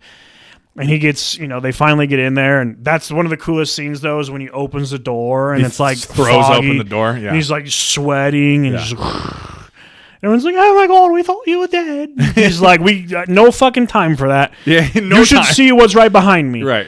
And then they hear the elves show up. Yeah. And he's like, oh, you're more than welcome here. Yeah. And everyone's like, yeah. An alliance was once held between elves and men. Right. I fucking love that shit, dude. And then that's when I get really hooked, because that battle is great. Helm's Deep. The Battle of Helm's Deep is... Dude. It's probably my favorite battle. It's one of the best battle scenes ever put to cinema. But it's like fucking incredible. So for me, the Two Towers is kind of like a lot of fluff. Yeah. I mean, obviously very important to the story, because you gotta, they find Gandalf again. Yeah. You got it. There's a lot of important things that go on in there, but until you get to Helm's Deep, and then once you get to Helm's Deep, you're just kind of like, oh shit. Yeah. And the first time you watch it, you're like, oh shit. You got two armies. One's behind walls, and then you have this massive army that's just standing out there, and some old dude's like, and then he lets go and it kills him, and they're like, yeah. And you're like, oh shit. And then it just is like, game on. The shot heard round the world. Right. Let's pause right now to talk about Helm's Deep, because I think this... No pausing. I want to Under talk Return about... of the King. So yeah, they destroy the ring and it's over. I want to talk about the animated film, The War of the Rohirrim. So you said you started it. How far into it did you get? Probably 15 minutes. Okay, I just couldn't get into it. Okay, so spoiler alert for... Do you mind if I spoil it for you? That's fine. I was just one of those things. Like, I was super I was laying on the couch and I was like, it's honestly it's like extra credit homework if you like Lord of the Rings. Like, it's extra credit points if you want to watch it. I didn't even do my homework in the beginning. So you think I'm going to do extra credit homework? So spoiler alert for anyone who's listening to this who has not seen The Lord of the Rings, The War of the Rohirrim, the animated movie from 2024 that just came out. It's now on Max. You can go watch it now. If you really are scared about getting spoilers, pause this, go watch the movie, come back. If not, fast forward 2 minutes, two or 3 minutes. 1 hour. Spark Notes version of what happens in War of the Rohirrim, because we're talking about Helm's Deep. Right. How Helm's Deep gets its name is what War of the Rohirrim is about. So Spark Notes version, King Helm Hammerhand is king of Rohan at the time, right? The movie starts, these other lords of Rohan show up. There's this one kind of impetuous, tattooed, fat, like mean guy who comes in with his son who's named Wolf. And he's like, I propose a marriage proposal between my son Wolf and your daughter. I think her name's like Hema or something like that. Helm's, he has 2 sons and a daughter. They all of their names start with H. It's like Hama and something. I don't know. But she's like Hema or whatever her name is. So she's kind of she's the protagonist of the story, and she doesn't want to marry anyone. She's kind of like a Arya Stark type figure where she's like, I'm not ladylike. I want to be on a horse. I want to fight with a sword. I want to shoot arrows, all this kind of stuff. Anyway, the guy, the Wolf's dad, who's proposing the marriage proposal, and King Helm get into this argument, and King Helm's like, let's take this shit outside, dude. I want to fight you because you're talking shit in my house. So they go outside to fight. And in the animated movie, Helm is like stacked. He's like this big he's got these gigantic arms and huge hands. Like, he looks like a fucking monster. He punches this other lord of Rohan one time, kills him. Punches him one time, kills him. Yeah, so the son, Wolf, is like, I will kill you for this. I am going to get my revenge. I'll be back or whatever. So he banishes Wolf and the rest of the guys from whatever area of Rohan they come from. Banishes them off, whatever. Years pass, right? Fast forward years later. Stuff ends up happening. Wolf comes back for revenge. Turns out he's got an army of Dunlanders, of these like men that are kind of portrayed as evil in the Lord of the Rings movies. Right. And they all have these olifants, the big elephants with the tusks and everything. They come back. They lure Helm out into battle in front of Rohan. I think it's called Edoras is like their like main like hub. Right. On the hill. They like middle of nowhere. Yeah, on a hill in the middle of nowhere with like a bunch of wood houses. Oh, yeah. You would think That's a great Rohan spot would be to like build. would be like in a better, more In a fortified meadow. place Yeah. than just the middle of a meadow. But anyway. Trick Helm into there's basically another lord of Rohan who Helm thinks is loyal to him but has sided with Wolf. So they betray him, kind of like turn the tide. Helm and all of the Rohirrim have to flee Edoras to it was called Hornburg at the time. It's the same place as Helm's Deep, same fortress. It's been there for a long time. It's up in the mountains, tucked away. It's like impenetrable, right? So they all flee back there. Helm's 2 sons are killed during this, and him and his daughter make it. He's like full of arrows, but he's still alive. So anyway, they all flee behind there, and there's Wolf and his whole army, and this siege happens, and like months and months go by. Winter sets in because you're basically like once everyone's tucked up behind there, you can't get them out. There's one bridge up into it, and like you can't if you can't breach the walls, you're just fucked. Like they're gonna be there until they either starve to death or decide to come out. Like that's it. Right. So this whole siege happens. They're there for months and months and months. Winter sets in. Well, Helm starts disappearing from his bed. He's been like healing from his wounds or whatever. He starts disappearing from his bed. No one knows where he's gone. He's just mysteriously vanished. And there's they cut to these other scenes of like the camp of the army, Wolf's army, who is besieging Hornburg. And all these guys are like, talking about this wraith, this ghoul that comes every night in the snows at night and kills all of these guys with his bare hands, and it's the ghost of Helm and all this kind of stuff. And they're like, it's this wraith, whatever. So the daughter ends up finding out that Helm, her father, he's not dead, he's still alive. He has found this secret trap door that takes you to the secret entrance and exit out of Hornburg that you can get in and out other than the front gate. And he's been basically Helm the king is so distraught and pissed and revenge stricken to get revenge. Marking everyone For his 2 sons. He literally just ventures out at night with no weapons and like a fucking cut off t-shirt, like in the middle of winter, and just beats guys to death in behind enemy lines every night. And so he becomes this like legend. So anyway, she comes out there. There's one night she follows him out there, discovers the whole thing, and they have this moment of like, he's like, I'm sorry, I should have appreciated you more. You're meant for more than just being married off to someone. Like all this, they have this nice moment. Well, then stuff happens where they have to like, something happens where the secret entrance is like caved in. They're like, the only way back in is through the front gate. We have to just make a run for it. So they run for it. It's in the middle of this blizzard. They run up there. All these other guys from the thing are chasing them up that little bridge, right? The door, they're trying to open it. They're like, open the door. And they're like, oh shit, it's the king and his daughter. The door is frozen shut. It's been shut for so long during the siege. It's frozen shut. It's in the middle of winter. He, to his brutish strength, just forces the door open, like the gates open enough for just her to like sneak in, but he can't get in. And so they have this like goodbye moment. She's like, no, like wait, we can open the gates. He's like, no, it's okay. Like go be the leader of Rohan. Right. And he like shuts the gates back. And then basically just ends up making this last stand at the top of the bridge against all of these oncoming enemy soldiers in the middle of this blizzard with his like bare hands. And he's just like dodging spear thrusts, grabbing the spear and like headbutting guys and just punching them to death. And literally like it cuts to, in the end, in the morning, he is frozen solid. He's holding his hammer up above his head, and it's like, and Éowyn is actually, the character of Éowyn is narrating the story because it's like this happened in her past, obviously, right? And she's like, and that's how they found him in the morning, his knees unbent, making a last stand for Hornburg or whatever, and for the rest of the Rohirrim. So his big, great last stand is why it then becomes known as Helm's Deep. That's King Helm. They're like the horn of Helm, Hammerhand, ring one last time. And that horn in the movie that Gimli blows is referenced to before all of these guys would get killed by this wraith that they were so scared of the ghost of Helm.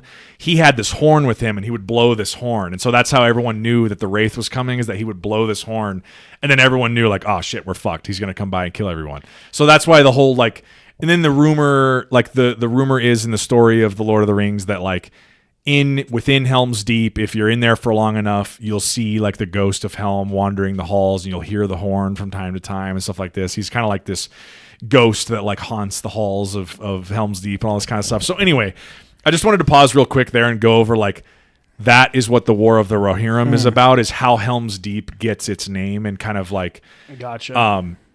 his daughter and that whole story, and it's a lot of background. I think it takes place. They say it's always hilarious to me when they give these like specific year dates of when it takes place before stuff. They're like, it's 183 years before Lord of the Rings. I'm like, that's such an oddly specific number. Gandalf was only 39. Like, why not 185 years? You know what I mean? Like, I don't know. That always kind of cracks me up. But anyway, that's War of the Rohirrim, and that's Helm's Deep. So Helm's Deep, fucking cool backstory, dope fortress. If I ever want to make a last stand, you want to do it at Helm's Deep. That's the place to fucking do it. Just shoot the guy with the torch next time. Yes. Don't let them bring gunpowder and a giant like fucking wolf thing that they can shove into the sewer and then blow everything up. All right. Are we ready for Return of the King? Ready for the grand finale? The greatest movie ever. Okay. So I'll say my beef real quick. Go ahead. Start. Walk us through it. Because is Return of the King your favorite? Yeah, it nudges out Fellowship. So you go Return of the King, Fellowship, Two Towers. Yeah. Okay, interesting. My biggest beef with it is you just are so ready to follow more Aragorn and like those guys and like see the battles that I'm like, I don't care to see Frodo and Sam. I don't care to see what the shit they do, because some of the stuff they do, like, it's important, but like when they're climbing that never-ending staircase while the never-ending army of Mordor is marching out, I'm just like, I don't need to see this. Like, are you good, dog? See, that's another thing that as I have watched these movies as I get older, I actually, because I was the same way when I first watched Return of the King, I'm like, get back to Aragorn and Legolas and Gimli. I want to see that. I want to see all of that storyline. But as I get older, the more I appreciate the storyline of Frodo and Sam and journeying into Mordor. And like, they really, really hammer home how on their last legs Frodo and Sam are by the time we've gotten to this point in the story. Like, they have no food left. They're basically just relying on Gollum to get them safely to where they need to be, which is not a good position to be in if that's your fucking tour guide. Sam has wanted to kill him the whole time. Sam's like, any minute, he's like, please let me time. kill this fucking guy. He's creepy and he's up to no good. Let me kill him. And Frodo's like, no, we need him. No, he's my best friend. Fuck you, Sam. Which, to Frodo's point, they really have no other person to guide them into Mordor. There's no other way other than just walking up and knocking on the front gate, and that's not going to work for what they're trying to do. So you have, and then everything that they have to go through, which obviously this has been a huge sticking point of mine and a part of the story that I'm like not super stoked about, obviously, knowing me, but when they crawl into fucking Shelob's lair, the giant spider, every time I see fantasy stories and stuff like this, I'm like, why is there always a giant spider? Can we just have one story where there's not a giant spider? People like you were scared of spiders. God, dude, that would be the one. Like, look, man, they couldn't put a dragon because if you gotta they killed the dragon. If you got to take a fucking ring into hell, I'll go with you to get rid of it. Fight a spider. If there's a giant spider, man, this is really going to test our bonds of friendship. I got to tell you, like, if there's a giant spider like the size of a fucking SUV, it's going to be rough. It's going to be hard. You look around a corner, you're like, all right, let's let Zach go first. you look around, you're like, I'm not going. I come immediately back out of the cave, like, nope. I just have my spear out already and be like, well, you either get speared by me to death or you're the first one in. Which goes to show, again, to my point, the courage of Samwise, because he faced down that fucking giant spider all by himself and saved Frodo from certain death. Sam is the fucking man. But also gave Frodo up to the orcs. Well, he thought he was dead. Yeah, what a bad friend. You can forgive a guy. I mean, no, Frodo's pulse must have been like 1 beat per minute at that point.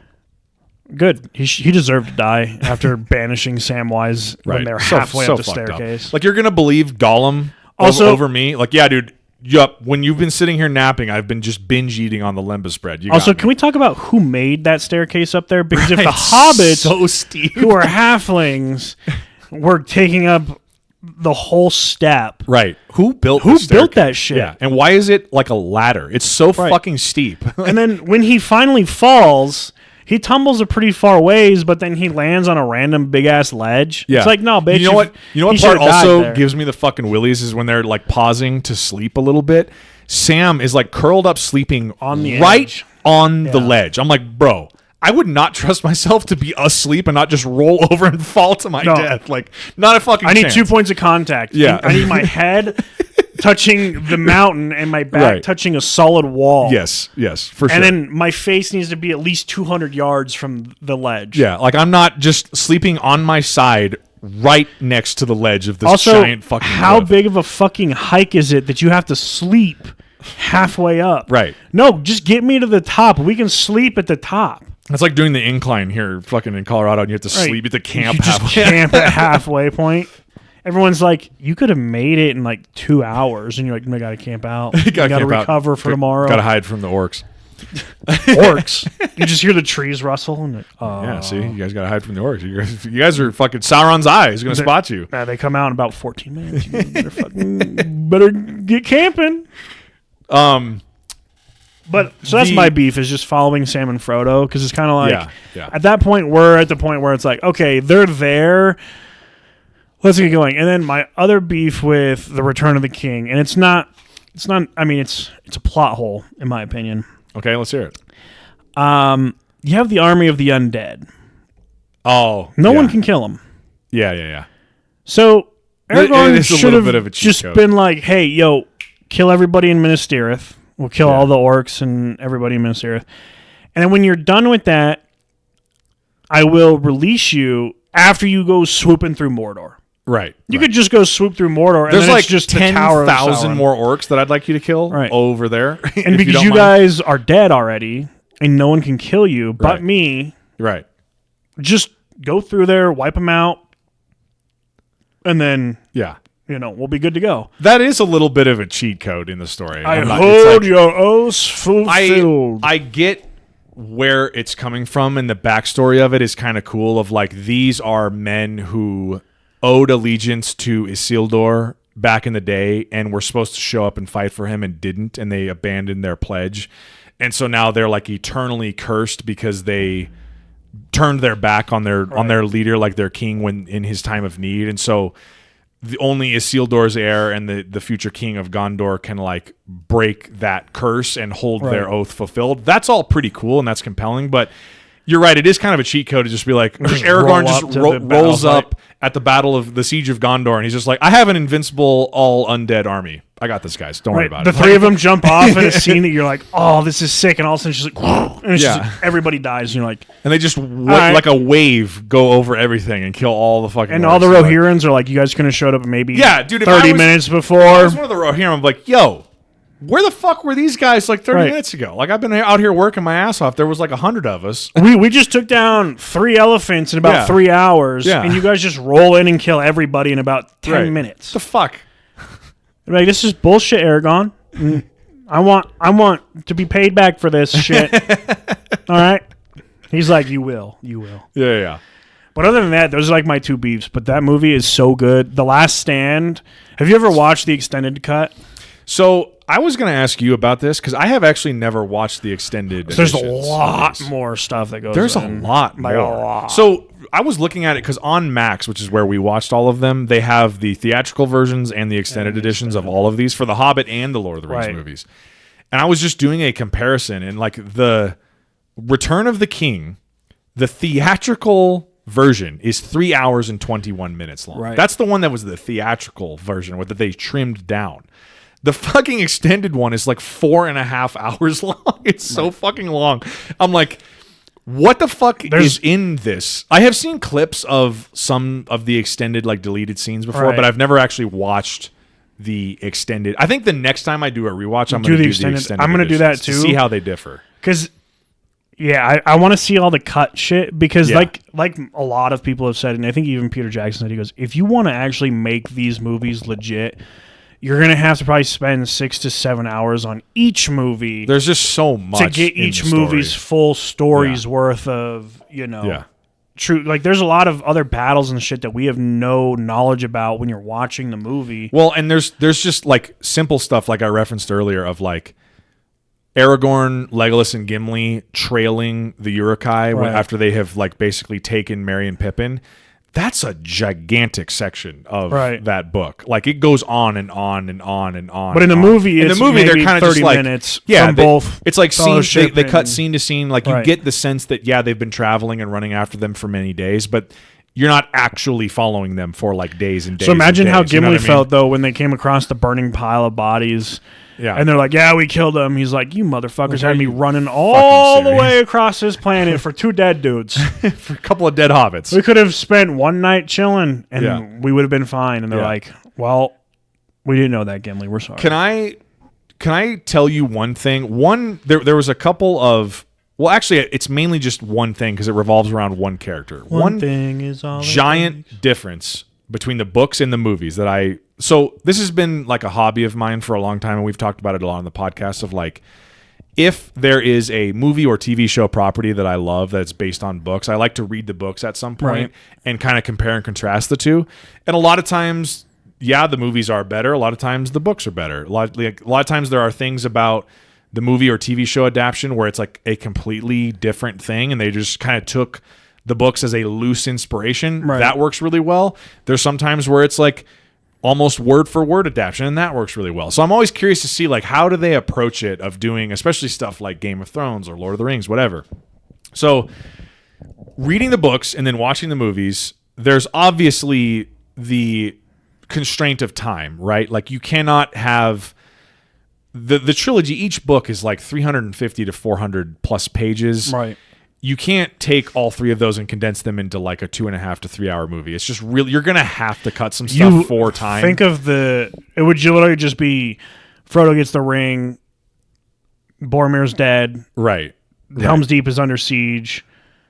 The army of the dead just stormed Minas Tirith. Yeah. And now like it's the last stand. It's just like broad Frodo destroys strokes. the ring. Yeah. End of the movie, and you're like... Right. Like, you're cutting a lot of detail. That was an action-packed movie. Everyone's like, yeah, it literally was not... It was like a John Wick fight scene, but we were just switching scenes. Which, I wonder how... I've never watched... On Max, they actually have, like, the original animated adaptions of The Hobbit and The Lord of the Rings. Did you know that Don't watch the old Hobbit the animated Hobbit one, they made, like, a 56-minute version of The Hobbit. I'm like, what the fuck does that look like? Where they made the whole story of The Hobbit into less than an hour, whereas the new movies are an entire trilogy. Don't watch the old animated ones. They're awful. Well, they did come out in, like, the 50s and 60s. I mean, they're very, very, very hard to watch. Yeah. Okay.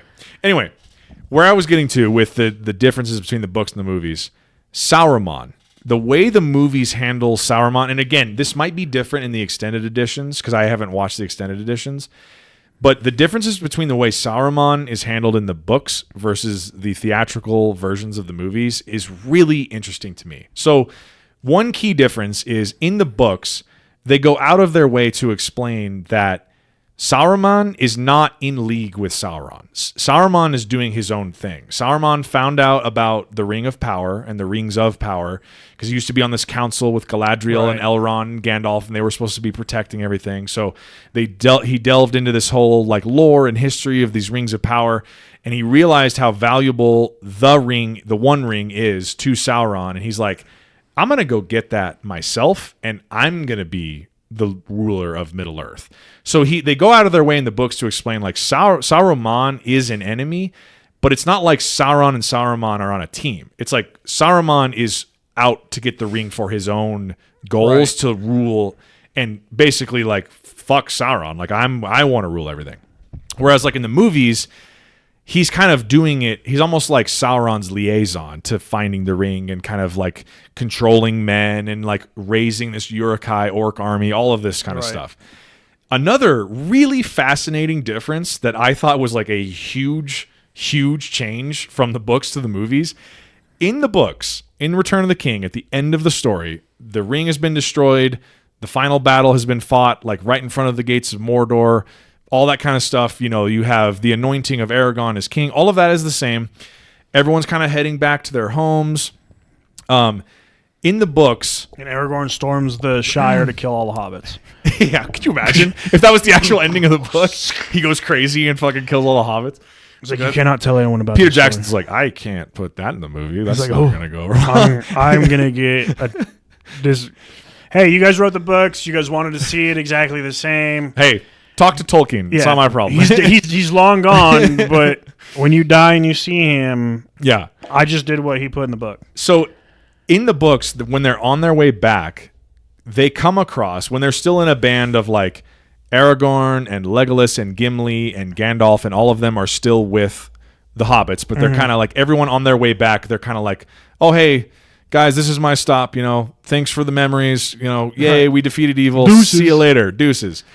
So they're kind of on their way back. They pass an old man with a walking stick and like a kind of withered guy next to him, and it's Saruman and Wormtongue.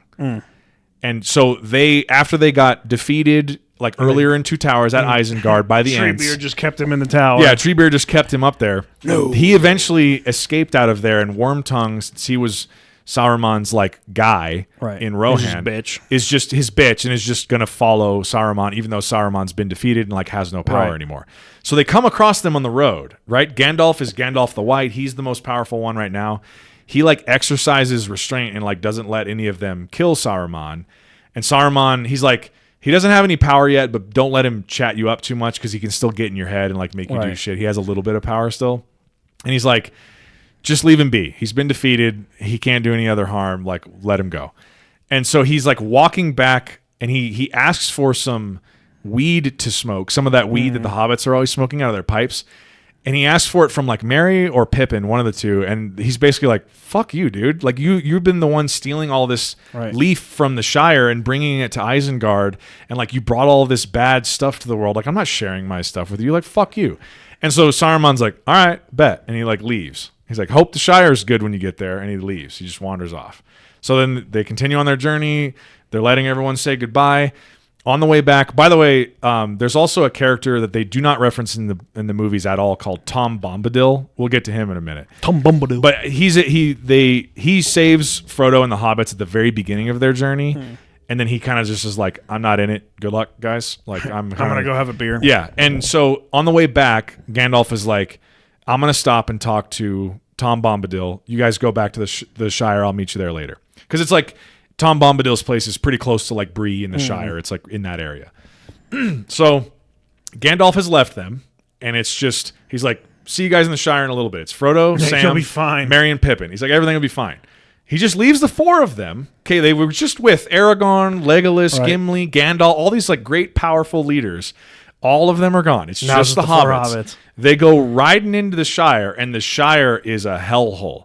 The Shire has been like, it's like a bunch of trees have been cut down, stuff's been burned, like houses have been burned down. There's evil like Dunlingders and like men everywhere that are running shit. And like, no, there's like this curfew. It's like martial law has been enacted. And they're like, what the fuck's going on? Turns out Saruman beat them back to the Shire like by a couple of weeks or whatever, and has like been using his power, little power remains to him, to corrupt all of these men, to basically like take over the Shire and like bully all of the hobbits into like being their slaves essentially. So the fucking hobbits, the four hobbits, have to by themselves organize a coup and rally all of the other hobbits in the Shire to fight these men. They have a big battle in the Shire. A bunch of men die, a bunch of hobbits die. I'm telling you, this is fucking wild. And then they finally are like, maybe okay, it's in the extended version. I don't know if it is or not, but I'm like, this is so far different than what I remember from the movie. And then they finally get back. Frodo's like, all right, fuck, we fucking dealt with all that. Holy shit, that's going to go down in Shire history, like whatever. Right. They get back to Bag End, and fucking Saruman's there. And so they have this whole like confrontation with Saruman, and Wormtongue is still by his side, still being his bitch or whatever. And they're like, listen, Saruman, we've beaten you before. We just beat you again here. Like, you have no more power here. Like, fuck off. The Shire is ours. And he's like, basically, like, kind of still trying to flex on him, but like in the middle of leaving. And he's literally on the fucking road in front of Bag End, like right in front of Bilbo and Frodo's door. And fucking Wormtongue cuts Saruman's throat, and he bleeds out on the road right in front of Bag End. And that's how Saruman's story comes to an end. I was like, what the fuck? None of that is in the movie. I was like, they come back to the Shire, and the Shire's the Shire. It's like beautiful and amazing and green. None of that stuff Those happened. people who knew nothing happened in the world. Yeah, they were like completely oblivious to this whole thing. So I was like, this is a huge change It's gotta from be in the the books. extended cut. I'm very curious now to see, like, if you watch the extended version of Return of the King, like, is any of that in there? Because as you watch, I told Taya when we watched them this past week, I was like, after in the Two Towers, after Isengard is defeated and like the Ents have risen up and like trashed everything, they flooded the whole thing. You like never hear from Saruman again. Right, like he's just in the tower. He's just in the tower, and they're kind of like, well, whatever, that's done, and they just move on. He'll stay there. Gandalf's like, we have other problems. Let's move on. And like, that's just it. You never hear what happens to Saruman. You're like, what happened to him? And so that's what happened to him in the books, I guess. So now I'm gonna have to go watch. I thought you would find that pretty interesting. Like that is kind of how the book ends. I gotta go watch the extended cut now, and even just fast forward to the end. And it's be like, wild, oh, dude, it's there. Oh, it's there. If it is, please tell me because I'm gonna go watch it. I'll have to check it out, or maybe I'll just YouTube it. Another thing too, that like the very, very, very end, where like, because that's another thing I realized too, remembering when we rewatched it this past week. I'm like, the Return of the King has like 5 endings. Yeah, there's so many endings where it goes on for like 35 more minutes, but like the very, very end, where like Elrond and Galadriel and Gandalf and Bilbo and Frodo all get on the ships and like sail away, right? Like the real ending, and then Sam coming back to the Shire. I will say that is one of the most beautiful, like, sad but poignant and like honestly kind of happy endings that I've ever read in a book. Because in the book too, it's even more sad because Sam is kind of like on his own. Because basically Frodo's like, hey, listen, I'm going on this trip. Tell your wife, because Sam has gotten married and had a couple of kids or whatever. And he's like, listen, I need your help one last time. I'm going with Bilbo, and we're gonna get on this ship, and we're gonna go west. But don't worry, tell your wife you'll be back. You're not coming with me. This is just we're riding it's like horses. 2 weeks. Yeah, we'll go on this little journey. Just one last time, come with me. And Sam's like, all right, whatever. So he comes with. Merry and Pippin are in like a different part of the Shire, and they're up to their own shit. They're like kind of become like leaders of the Hobbit folk in the Shire. They got all this other stuff going on, so they're like, we'll join in. We'll come with. And then like. They all get there. They have the big sad farewell at the boats. Frodo and Bilbo and go on the boat with Gandalf and everybody, and they sail away, and like that's it. And like Sam is just, like devastated. He's crying. Like that's his best friend. He's never gonna see him again, right? And so he comes back. It's just Sam, Merry, and Pippin, and they're on their way back to the Shire. And then Merry and Pippin, they have like a parting of the ways too from Sam. They're like, all right, Sam, we'll see you around. Like we got to go be mayors of the Shire or whatever they're doing. And they take off, and then it's just Sam by himself, and he's heading back to his house. He's like, man, Mr. Frodo's gone. He's just so sad. And he comes back home, and he like hugs his kids and his wife. And the very last sentence is what he says in the movie, where he's like, well, I'm back, or whatever. And he's like sad, but also like, all right, I'm like home. We did it. We accomplished our mission. I'm back. I made everything safe. I'm home. It's like one of the saddest but most like content endings to a story you could possibly imagine. One of my holy cow! One of my favorite memes for Lord of the Rings is when they're getting on the boat and Frodo like reaches his hand in his pocket and he pulls the ring out. And then he like turns and flashes it to the hobbits as they're crying and puts it back in, and they sail away and they're all like crying. You're like, ah. But I'm like, well, if the ring's all the way in the west, yeah. I mean, I guess there's I don't know how that would work. But I'm sitting there like laughing, like this is one of my favorite memes because you're like it shows them the ring falling into Mordor and right. But that's one of my favorite memes is that scene because he's like smiling at him and then he just like flashes the ring in his hand and then puts it back in his pocket. I did find it to be actually a pretty good moment too, where Bilbo, when they're heading towards the boats to sail off, Bilbo's like 9 million years old. He's all gray and wrinkly. He can like barely talk. Is there any chance I see that whole ring of After mine? all this time, he still asks about the ring. It just goes to show like Bilbo, you want to hear my story about where the ring went? Like at one point, it goes to show on one hand of the coin, it goes to show like how much power that ring still has over him, even though it's like been destroyed and it's been out of his possession for a long time. And it also shows like with him being like, oh, well, it would have been nice to hold it one more time. Like he's kind of over it, like it goes to show like the power of like decency and good people can overcome all of that like corruption and hate. Like I love it, dude. The Lord of the Rings is the fucking best. It is. It is the best. It's one of the greatest stories ever told. It is the best trilogy to be released. Yeah, I mean, I don't think you'd get much of an argument out of most people. Like I said, I think the Godfather trilogy is the one that a lot of people will bring up in the same conversation. But if you have one bad movie, you do not have a good trilogy. Right. You have two amazingly great. The problem is that Godfather, you have like 2 10 out of 10 movies, and then you have like a 7 out of 10 at the end. And you're like, Lord of the Rings, you're like, Lord of the all Rings 3 is 10 like, out of 10, or it's like 9 it's out like of 10. 9.5 or 10 out of 10 the whole way through. It's just fucking incredible. And again, Batman Begins is like, okay, it's a good movie, but not like, it's like a 7 out of 10. And then, and then 10 you out have of 10, 10 out of 10. Yeah. And so it's like, this is the greatest trilogy of all time. Yeah. And the story's great. I love it. I'll always keep watching it. Well, I really enjoyed the process of reading the books because I had never read the books. I've always been a fan of the movies. It just adds a lot of depth to it. You know, you can get like totally immersed in the world and like learn all this. It's funny. Did you learn Elvish? No.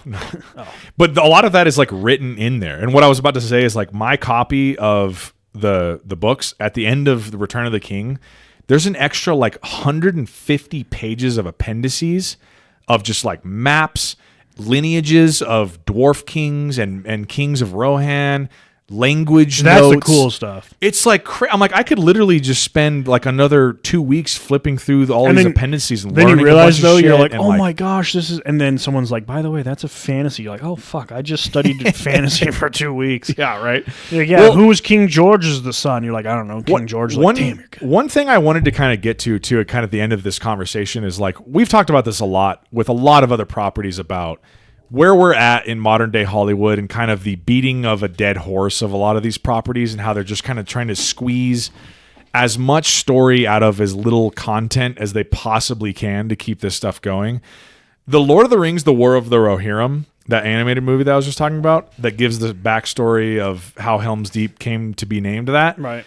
That is literally an appendix in one of the Lord of the Rings Right, books. it's just a story. So they have literally taken that. Like that is what they're scraping and mining to continue to release Lord of the Rings content is like, this is an appendix in the back of Return of the King that's like 10 pages long. We're going to make an entire animated film out of it. And you got to think, too, I'm not saying animation's cheap, but they're like, hey, we're just going to make a movie about this, but we're just going to do animation. Yeah. We're going to save a shitload of money, and we're just going to put it out there. We don't expect it to pull a huge number. You know, like their expectations are like, we're just going to create a Lord of the Rings. Like it's a story, but we've done so well with our 6 live action movies. Let's just make a quick animated one, get a quick little story out there. And they probably were like super happy with it. I wanted to ask you a little bit about this too and get your thoughts on what you think about the future of the franchise, because I know you have not watched any Rings of Power. So Rings of Power, as best I understand, is taking some inspiration from what's called the Silmarillion, which is, again, I have learned a little bit about the lore of the history of the Lord of the Rings from reading the books and like reading like subreddits and stuff like that of people who are like way more into it than I am.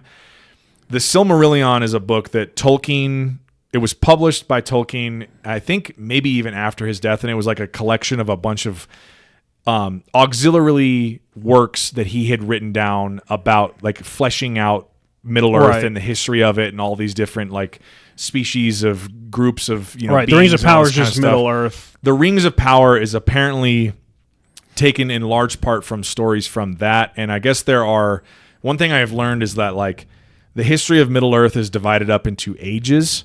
So the events of the 8th age of Middle Earth, the War of the One Ring and like Frodo's story and destroying the One Ring, that takes place in the 3rd age of Middle Earth, I guess.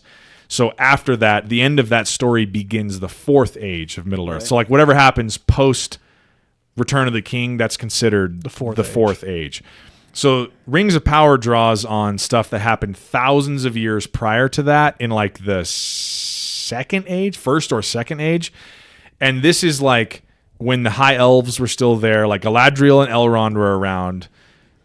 I won't say anything about this other character because it's spoilers for the show, but there are some characters from Lord of the Rings that were around back then. Right, but a lot of it is they like, don't die. Right.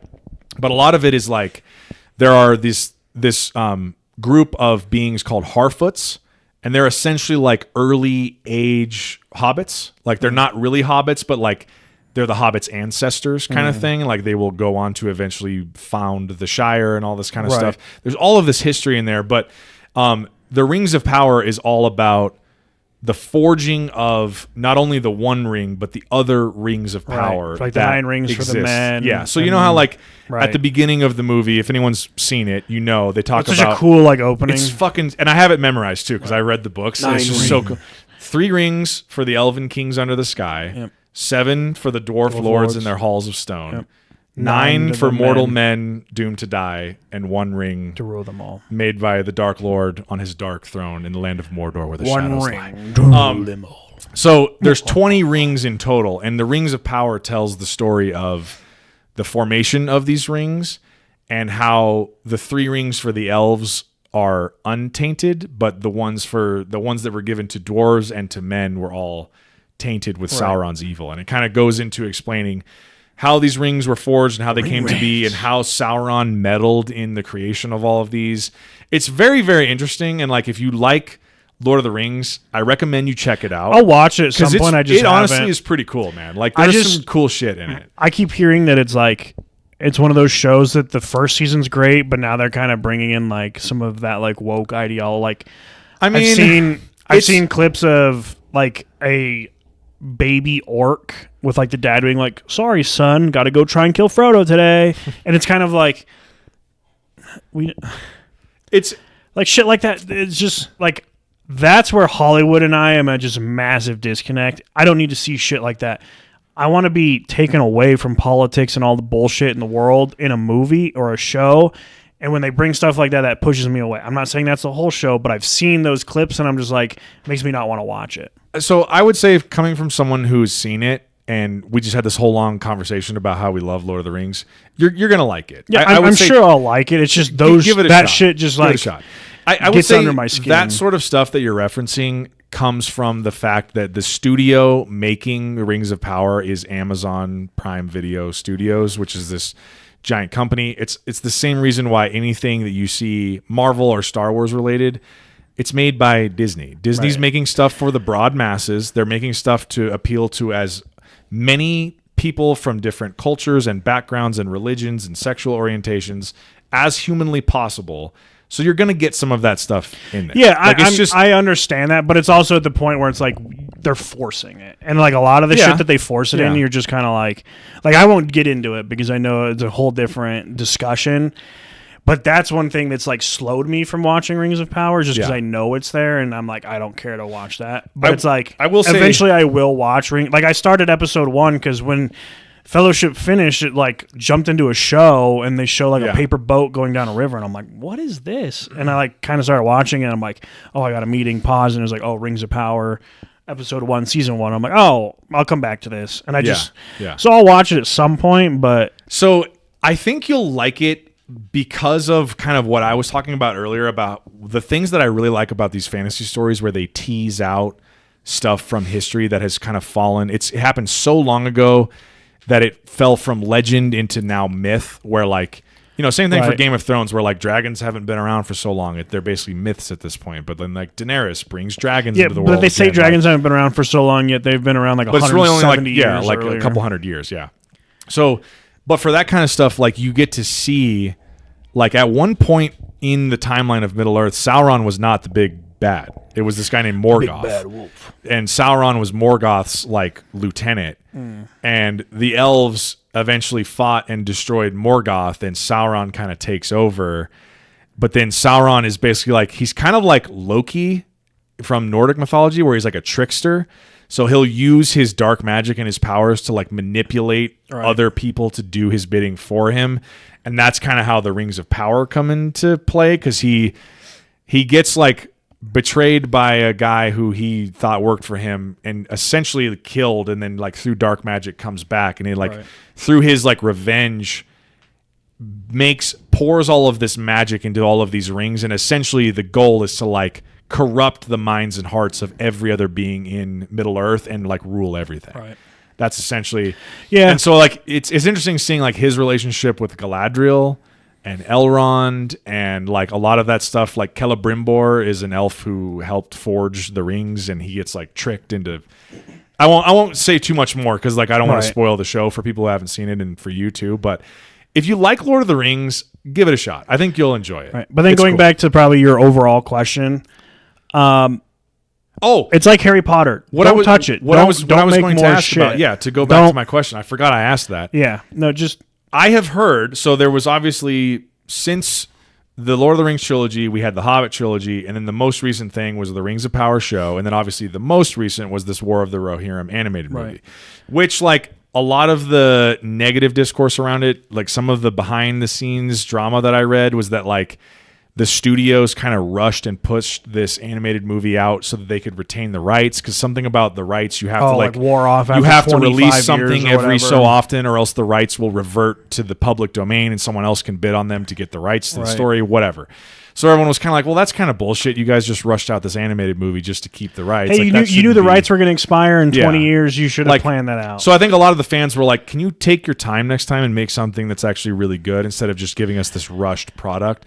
But one thing I was going to mention, word on the street is, something that I've heard is that there's a couple of live action like standalone movies that they're going to make that essentially both of them involve Gandalf.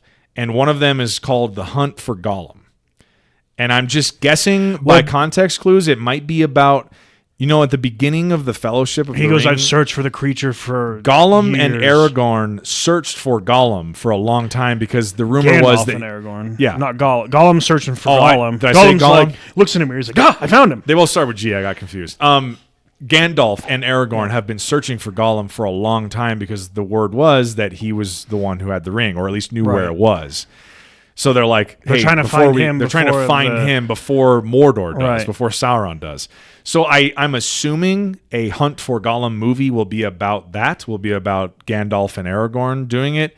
I don't know if they're getting Ian McKellen and Viggo Mortensen back to do a movie like that. I don't know how that's going to look. I would be down for it. But here's, and I've said this with everything else, the Lord of the Rings trilogy is the greatest trilogy out there, so don't touch it. Just, like, why do we have to ruin shit? Oh, we want to just make a movie and grab more money and, like, ruin everything for you. It's like, just don't touch it. Just don't. Like, just don't. Like, leave it alone. Leave it alone. The unfortunate position we are in is that it's too late. They're going to do it. So we as fans then have to decide, okay, if we know they're going to make more of this stuff because we know they're going to because they like money, what stories of this world would we want to see? And this applies to anything. Harry Potter, Star Wars, Lord of the Rings. What sort of stories do you want to see in those worlds? Give me an original story not in the world. That's what I want to see. Or like, we talked about this without turning this into a Star Wars conversation. We talked about this when we talked about a lot of our Star Wars episodes about everything that they seem to make is like takes place between the prequel trilogy and the original trilogy, or takes place between the original trilogy and the sequels. It's like they only have those two little lanes they feel like to make content in. It's like, this is a galaxy full of planets and creatures and beings and exciting story. It's literally a limitless canvas of stuff that you can make stories of. And yet they always seem to come back to, it has to tie to Boba Fett or a Skywalker or a Palpatine or like some character that you're familiar with already. They're like too afraid. Like, we have to tie it to in. Just make, hey, this is a Star Wars movie that takes place in another corner of the galaxy that has nothing to do with any of the characters that you're familiar with. It's like Marvel. They're like, hey, we're going to make... You could do that if you wanted. Like, that would be cool. Captain America's gone. Like, the actual Captain America's gone. We're going to make a new Captain America. No, we don't have to make it. Just make the Falcon movie about what you want to... Like, but no, hey, let's just fucking ruin everything. Yeah. So that's my, like, to answer your question, just leave it alone. Like, I get they're going to make shit, but, like, anyone with a brain, people are going to be excited, but just leave it alone. Just go and go create a new fucking movie that no one's ever seen before. You and I saw the trailer for The War of the Rohirrim before some movie that we were, might have been Gladiator 2 or something in the theaters that we went to watch. And you and I were kind of talking about it after the trailer ended, and I was like, are you going to watch that? And I was like, not in theaters. You were like, no. And I'm like, I don't know if I'm going to watch that either. The only reason I did is because it showed up on Max, and I had just done this Lord of the Rings binge. So I'm like, all right, I'm in Lord of the Rings mode. It's on Max. I'll just watch it. And I wasn't mad that I watched it, but it was one of those things where I was like, I don't think I would not have gone out of my way to go see that in theaters. Like, and that's just where I am. I'm like, Lord of the Rings, the 3 movies are so good by themselves that they could release everything else and I might never watch it. I might just watch Lord of the Rings. And that's kind of how Star Wars is. Like I said, I'm kind of at the point with Star Wars. I'll watch episodes 1 through 6, and then I'm fine if I skip 7, 8, 9 because they're just so fucking bad. And people are like, oh, but they're entertaining. I'm not saying they're not entertaining, but when you try and tie an entire saga together, and those are the 3 movies you try and do it with, it just ruins it. Like, it legit ruins Star Wars. And I know I'm not the only one with that opinion. No, you're definitely Anyone not. with a brain can sit there and go, again, entertaining. I'm not saying they're not entertaining, but you're just like, they're total flops. But, so that's where I'm like, don't ruin The Lord of the Rings. I don't think you can, because you came out with The Hobbit, and it was a different story. It's kind of like Harry Potter. I'm like, Fantastic Beasts, please don't ruin. And then you like watch it. Okay, it's not going to touch Harry Potter because it's a story inside of Harry Potter that he's reading about. So this happened before Harry Potter. So you're kind of like, okay, it's not going to ruin it. It's just an addition. But at some point, you got to just sit there and be like, let's not touch this world anymore. Yeah. I think, and we've talked about this before, I think the way I usually treat it, and the way I treat Star Wars especially, because that's my favorite, is you have your source text, which in Star Wars is the original trilogy. In The Lord of the Rings, it's the books, and it's the original adaptation of that trilogy. Right. That's your source text. If you have fallen in love with that and you love that, great. Maybe for the rest of your life, you only watch and revisit that thing. That's great. Anything else on top of that, in my opinion, is just like nice little hors d'oeuvres and sides and icing on the cake. You can eat it if you want. You might not enjoy it. Some of it might be good. Some of it might not. 90% of it's spoiled. Sometimes maybe good. Sometimes maybe shit. Maybe shit more often, though. But the way I approach it is like, I'm going to pick and choose at this point the content of these universes that I want to. That's why I haven't watched anything Star Wars on Disney. And then the stuff that I don't think looks very intriguing to me, I'm just going to skip. Right. Like, that's just the way I'm going to treat it. Because at this point, like, getting mad over like, oh my God, they keep making more content, you're just going to lose that battle. Like, they're going to keep that's why doing it. Like, they like Marvel. Money, I don't watch keep pumping out content. I rarely watch any of the Marvel movies now. And Star Wars, I haven't even seen the first episode of The Mandalorian or any of the 48 other shows. I've heard The Mandalorian's good. I would say, but I'm just saying, all the Star Wars content, The Mandalorian's cool and Andor is dope. Yeah, and but I'm just saying, I haven't like, cared to just, the three newest movies have ruined Star Wars for me in the point where I'm just like, whatever. Well, I'll just say, because I do watch more of this like spin-off content than you do for all of this stuff. If you're ever debating on whether or not it's worth it, just ask me. I watch Band of Brothers. Because I'll just be like, hey, for Star Wars, don't waste your time with anything other than Mandalorian or Andor. Like, just watch those. Yeah, I probably just won't watch them in general. But if I do, I'll let you know. Yeah. And same thing with the Marvel stuff. Like, I've watched quite a few of those Marvel spin-off shows, and I can tell you which stuff that you can skip and which stuff is worth your time. Yeah. And granted, there are people out there who watch religiously, just watch all of it, and they're like, "Well, this was shit, that was shit," and I'm like, "See, I can kind of tell from the trailer." 9 days like, of my life watching this. One example is there's this brand new Star Wars show that just came out right over the holidays, like around December and into January. That's like this. The fuck's it called? It's about this like group of kids, and Jude Law is in it. I don't know if you saw the trailer for it at all. I'm spacing on the name of the show, but I watched it and I was just like, yeah, no, I'm good. I'm sure if you have kids, like if I had a 5-year-old kid at home and I was introducing him to Star Wars, we'd be watching that on Disney Plus for sure. But I don't have a 5-year-old child, so I'm like, appeal to me. I'm not watching that. That's not the demographic. Right. I'm not the demographic that show is like aimed towards, which is fine. It's fine. It's fine. That's it. It's fine. It's fine. It's fine. It's fine. It's fine. Everything's gonna be fine. Lord of the Rings, one of the greatest stories ever told. There's a reason. Trilogy ever. There's a reason it has been a lasting influence in culture since The Hobbit came out in 1937 or something. Yeah. Before World War II. Yeah. Shout out to J.R.R. Tolkien for giving us one of the most influential, awesome fucking stories of all time, and shout out to Peter Jackson for making some pretty amazing adaptions of those stories. Agreed. Yeah, this has been the Just Browsin presentation of the Lord of the Rings. Right. Finally, 2 hours. I think that's about fair for a Lord of the Rings. Yeah, chat. That's about fair. If we decide to do an extended cut, we'll do another episode. And maybe we'll revisit this if we watch the extended edition. We'll do that next year. Yeah, report back with what we missed from the theatrical. But what we're gonna do is we're both gonna wake up at 6 a.m. one morning and start. Yeah, we're just gonna do the Lord of the Rings. Though we'll skip the Hobbit, but we're gonna do the extended cut all the way through in one day. All day. And at the very end, we're gonna start the podcast as soon as the credits roll on Return of the King. It's just gonna have like fucking we're gonna hit live circles under your eyes. I'm gonna be drinking coffee. Like, all right.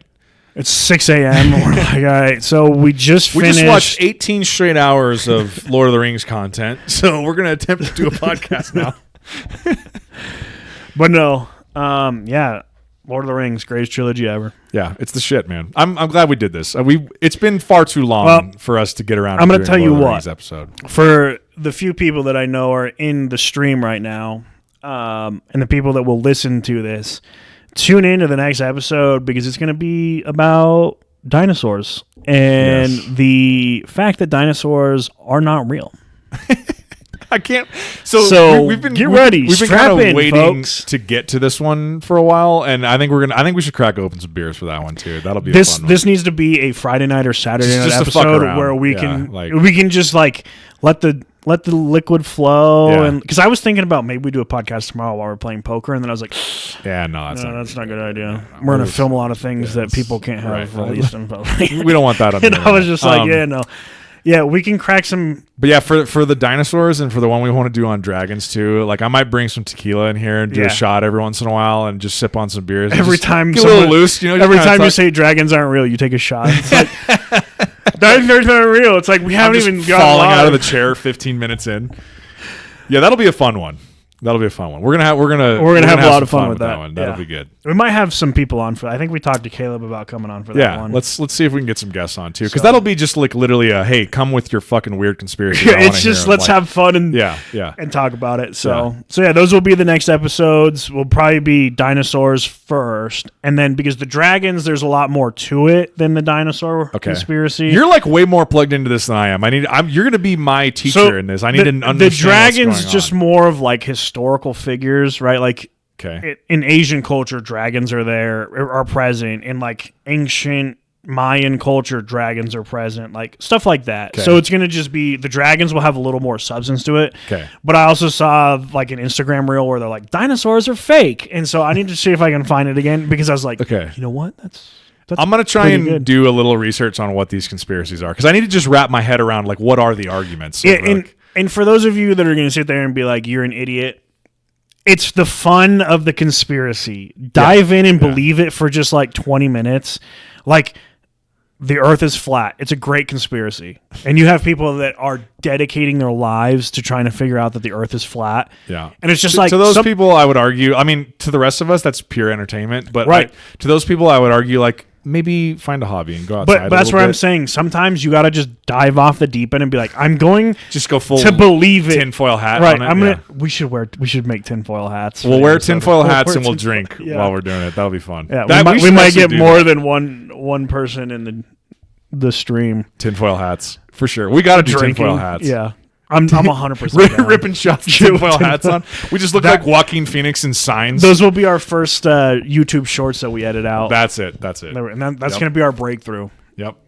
Us in tinfoil hats. Written in the stars, baby. Tequila baby. shots talking about how dinosaurs aren't real.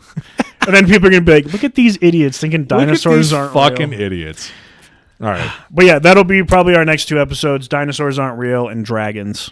So actually, the thesis is dinosaurs aren't real, but dragons are, right? That's the thesis. Okay, all right. Or part of it too, and we don't have to get into it now because I could just fire off.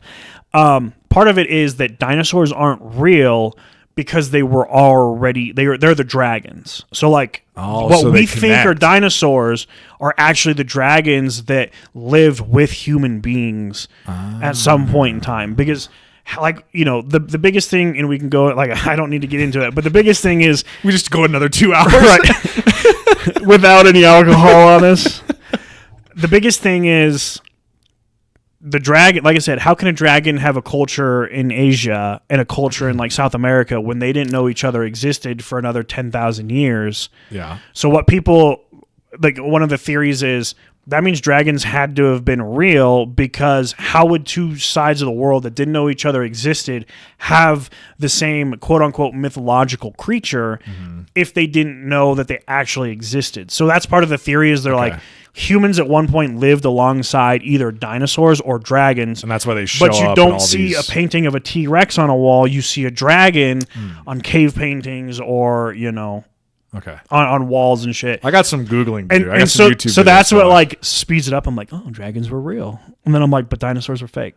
That's it. That's the end of the story. All right. I can't wait. This is going to be great. So yeah, we got some good episodes coming up. I will say though, it is March Madness. I'm going to be setting up March Madness brackets on ESPN. Totally forgot about that. We'll try and do that early so that we can set the group and everyone can join and fill out brackets and get people to join. We're going to do a Just Browsin group again. When should we do... I mean, Selection Sunday is not this Sunday, but the following Sunday. So we can't really do an episode on it next week because the bracket won't be out. So we could do like the dinosaurs next week if we wanted to. And then maybe on next Sunday when Selection Sunday comes out, we do it on Selection Sunday. Okay. Because so we can fill it out and then we can get everything posted. Get everything posted that night. Then folks will have till Thursday that week, and then we can join and stuff. We can put the link and everything out there. Okay. So yeah, we'll probably do either dragons or dinosaurs next week, and then followed by a March Madness because Just Brackets has to make an appearance. At March Madness time. Just Brackets. It's our time to shine, man. It's Just Brackets. The best time of the year. Yeah. But thanks everyone for tuning in. We'll be back next week with a great episode. So tune into the live stream on YouTube for some live chat. Come have fun because it's gonna be great. It's gonna be great. Can't wait. It's good to be back. Thanks everybody for tuning in, and we will chat with you guys soon. Yeah, thanks everybody. Bye-bye. All right, stream. Josh, thanks for tuning in. Shout out Josh. Yeah, we'll be back next week. Thanks for tuning in, man. Later, friends.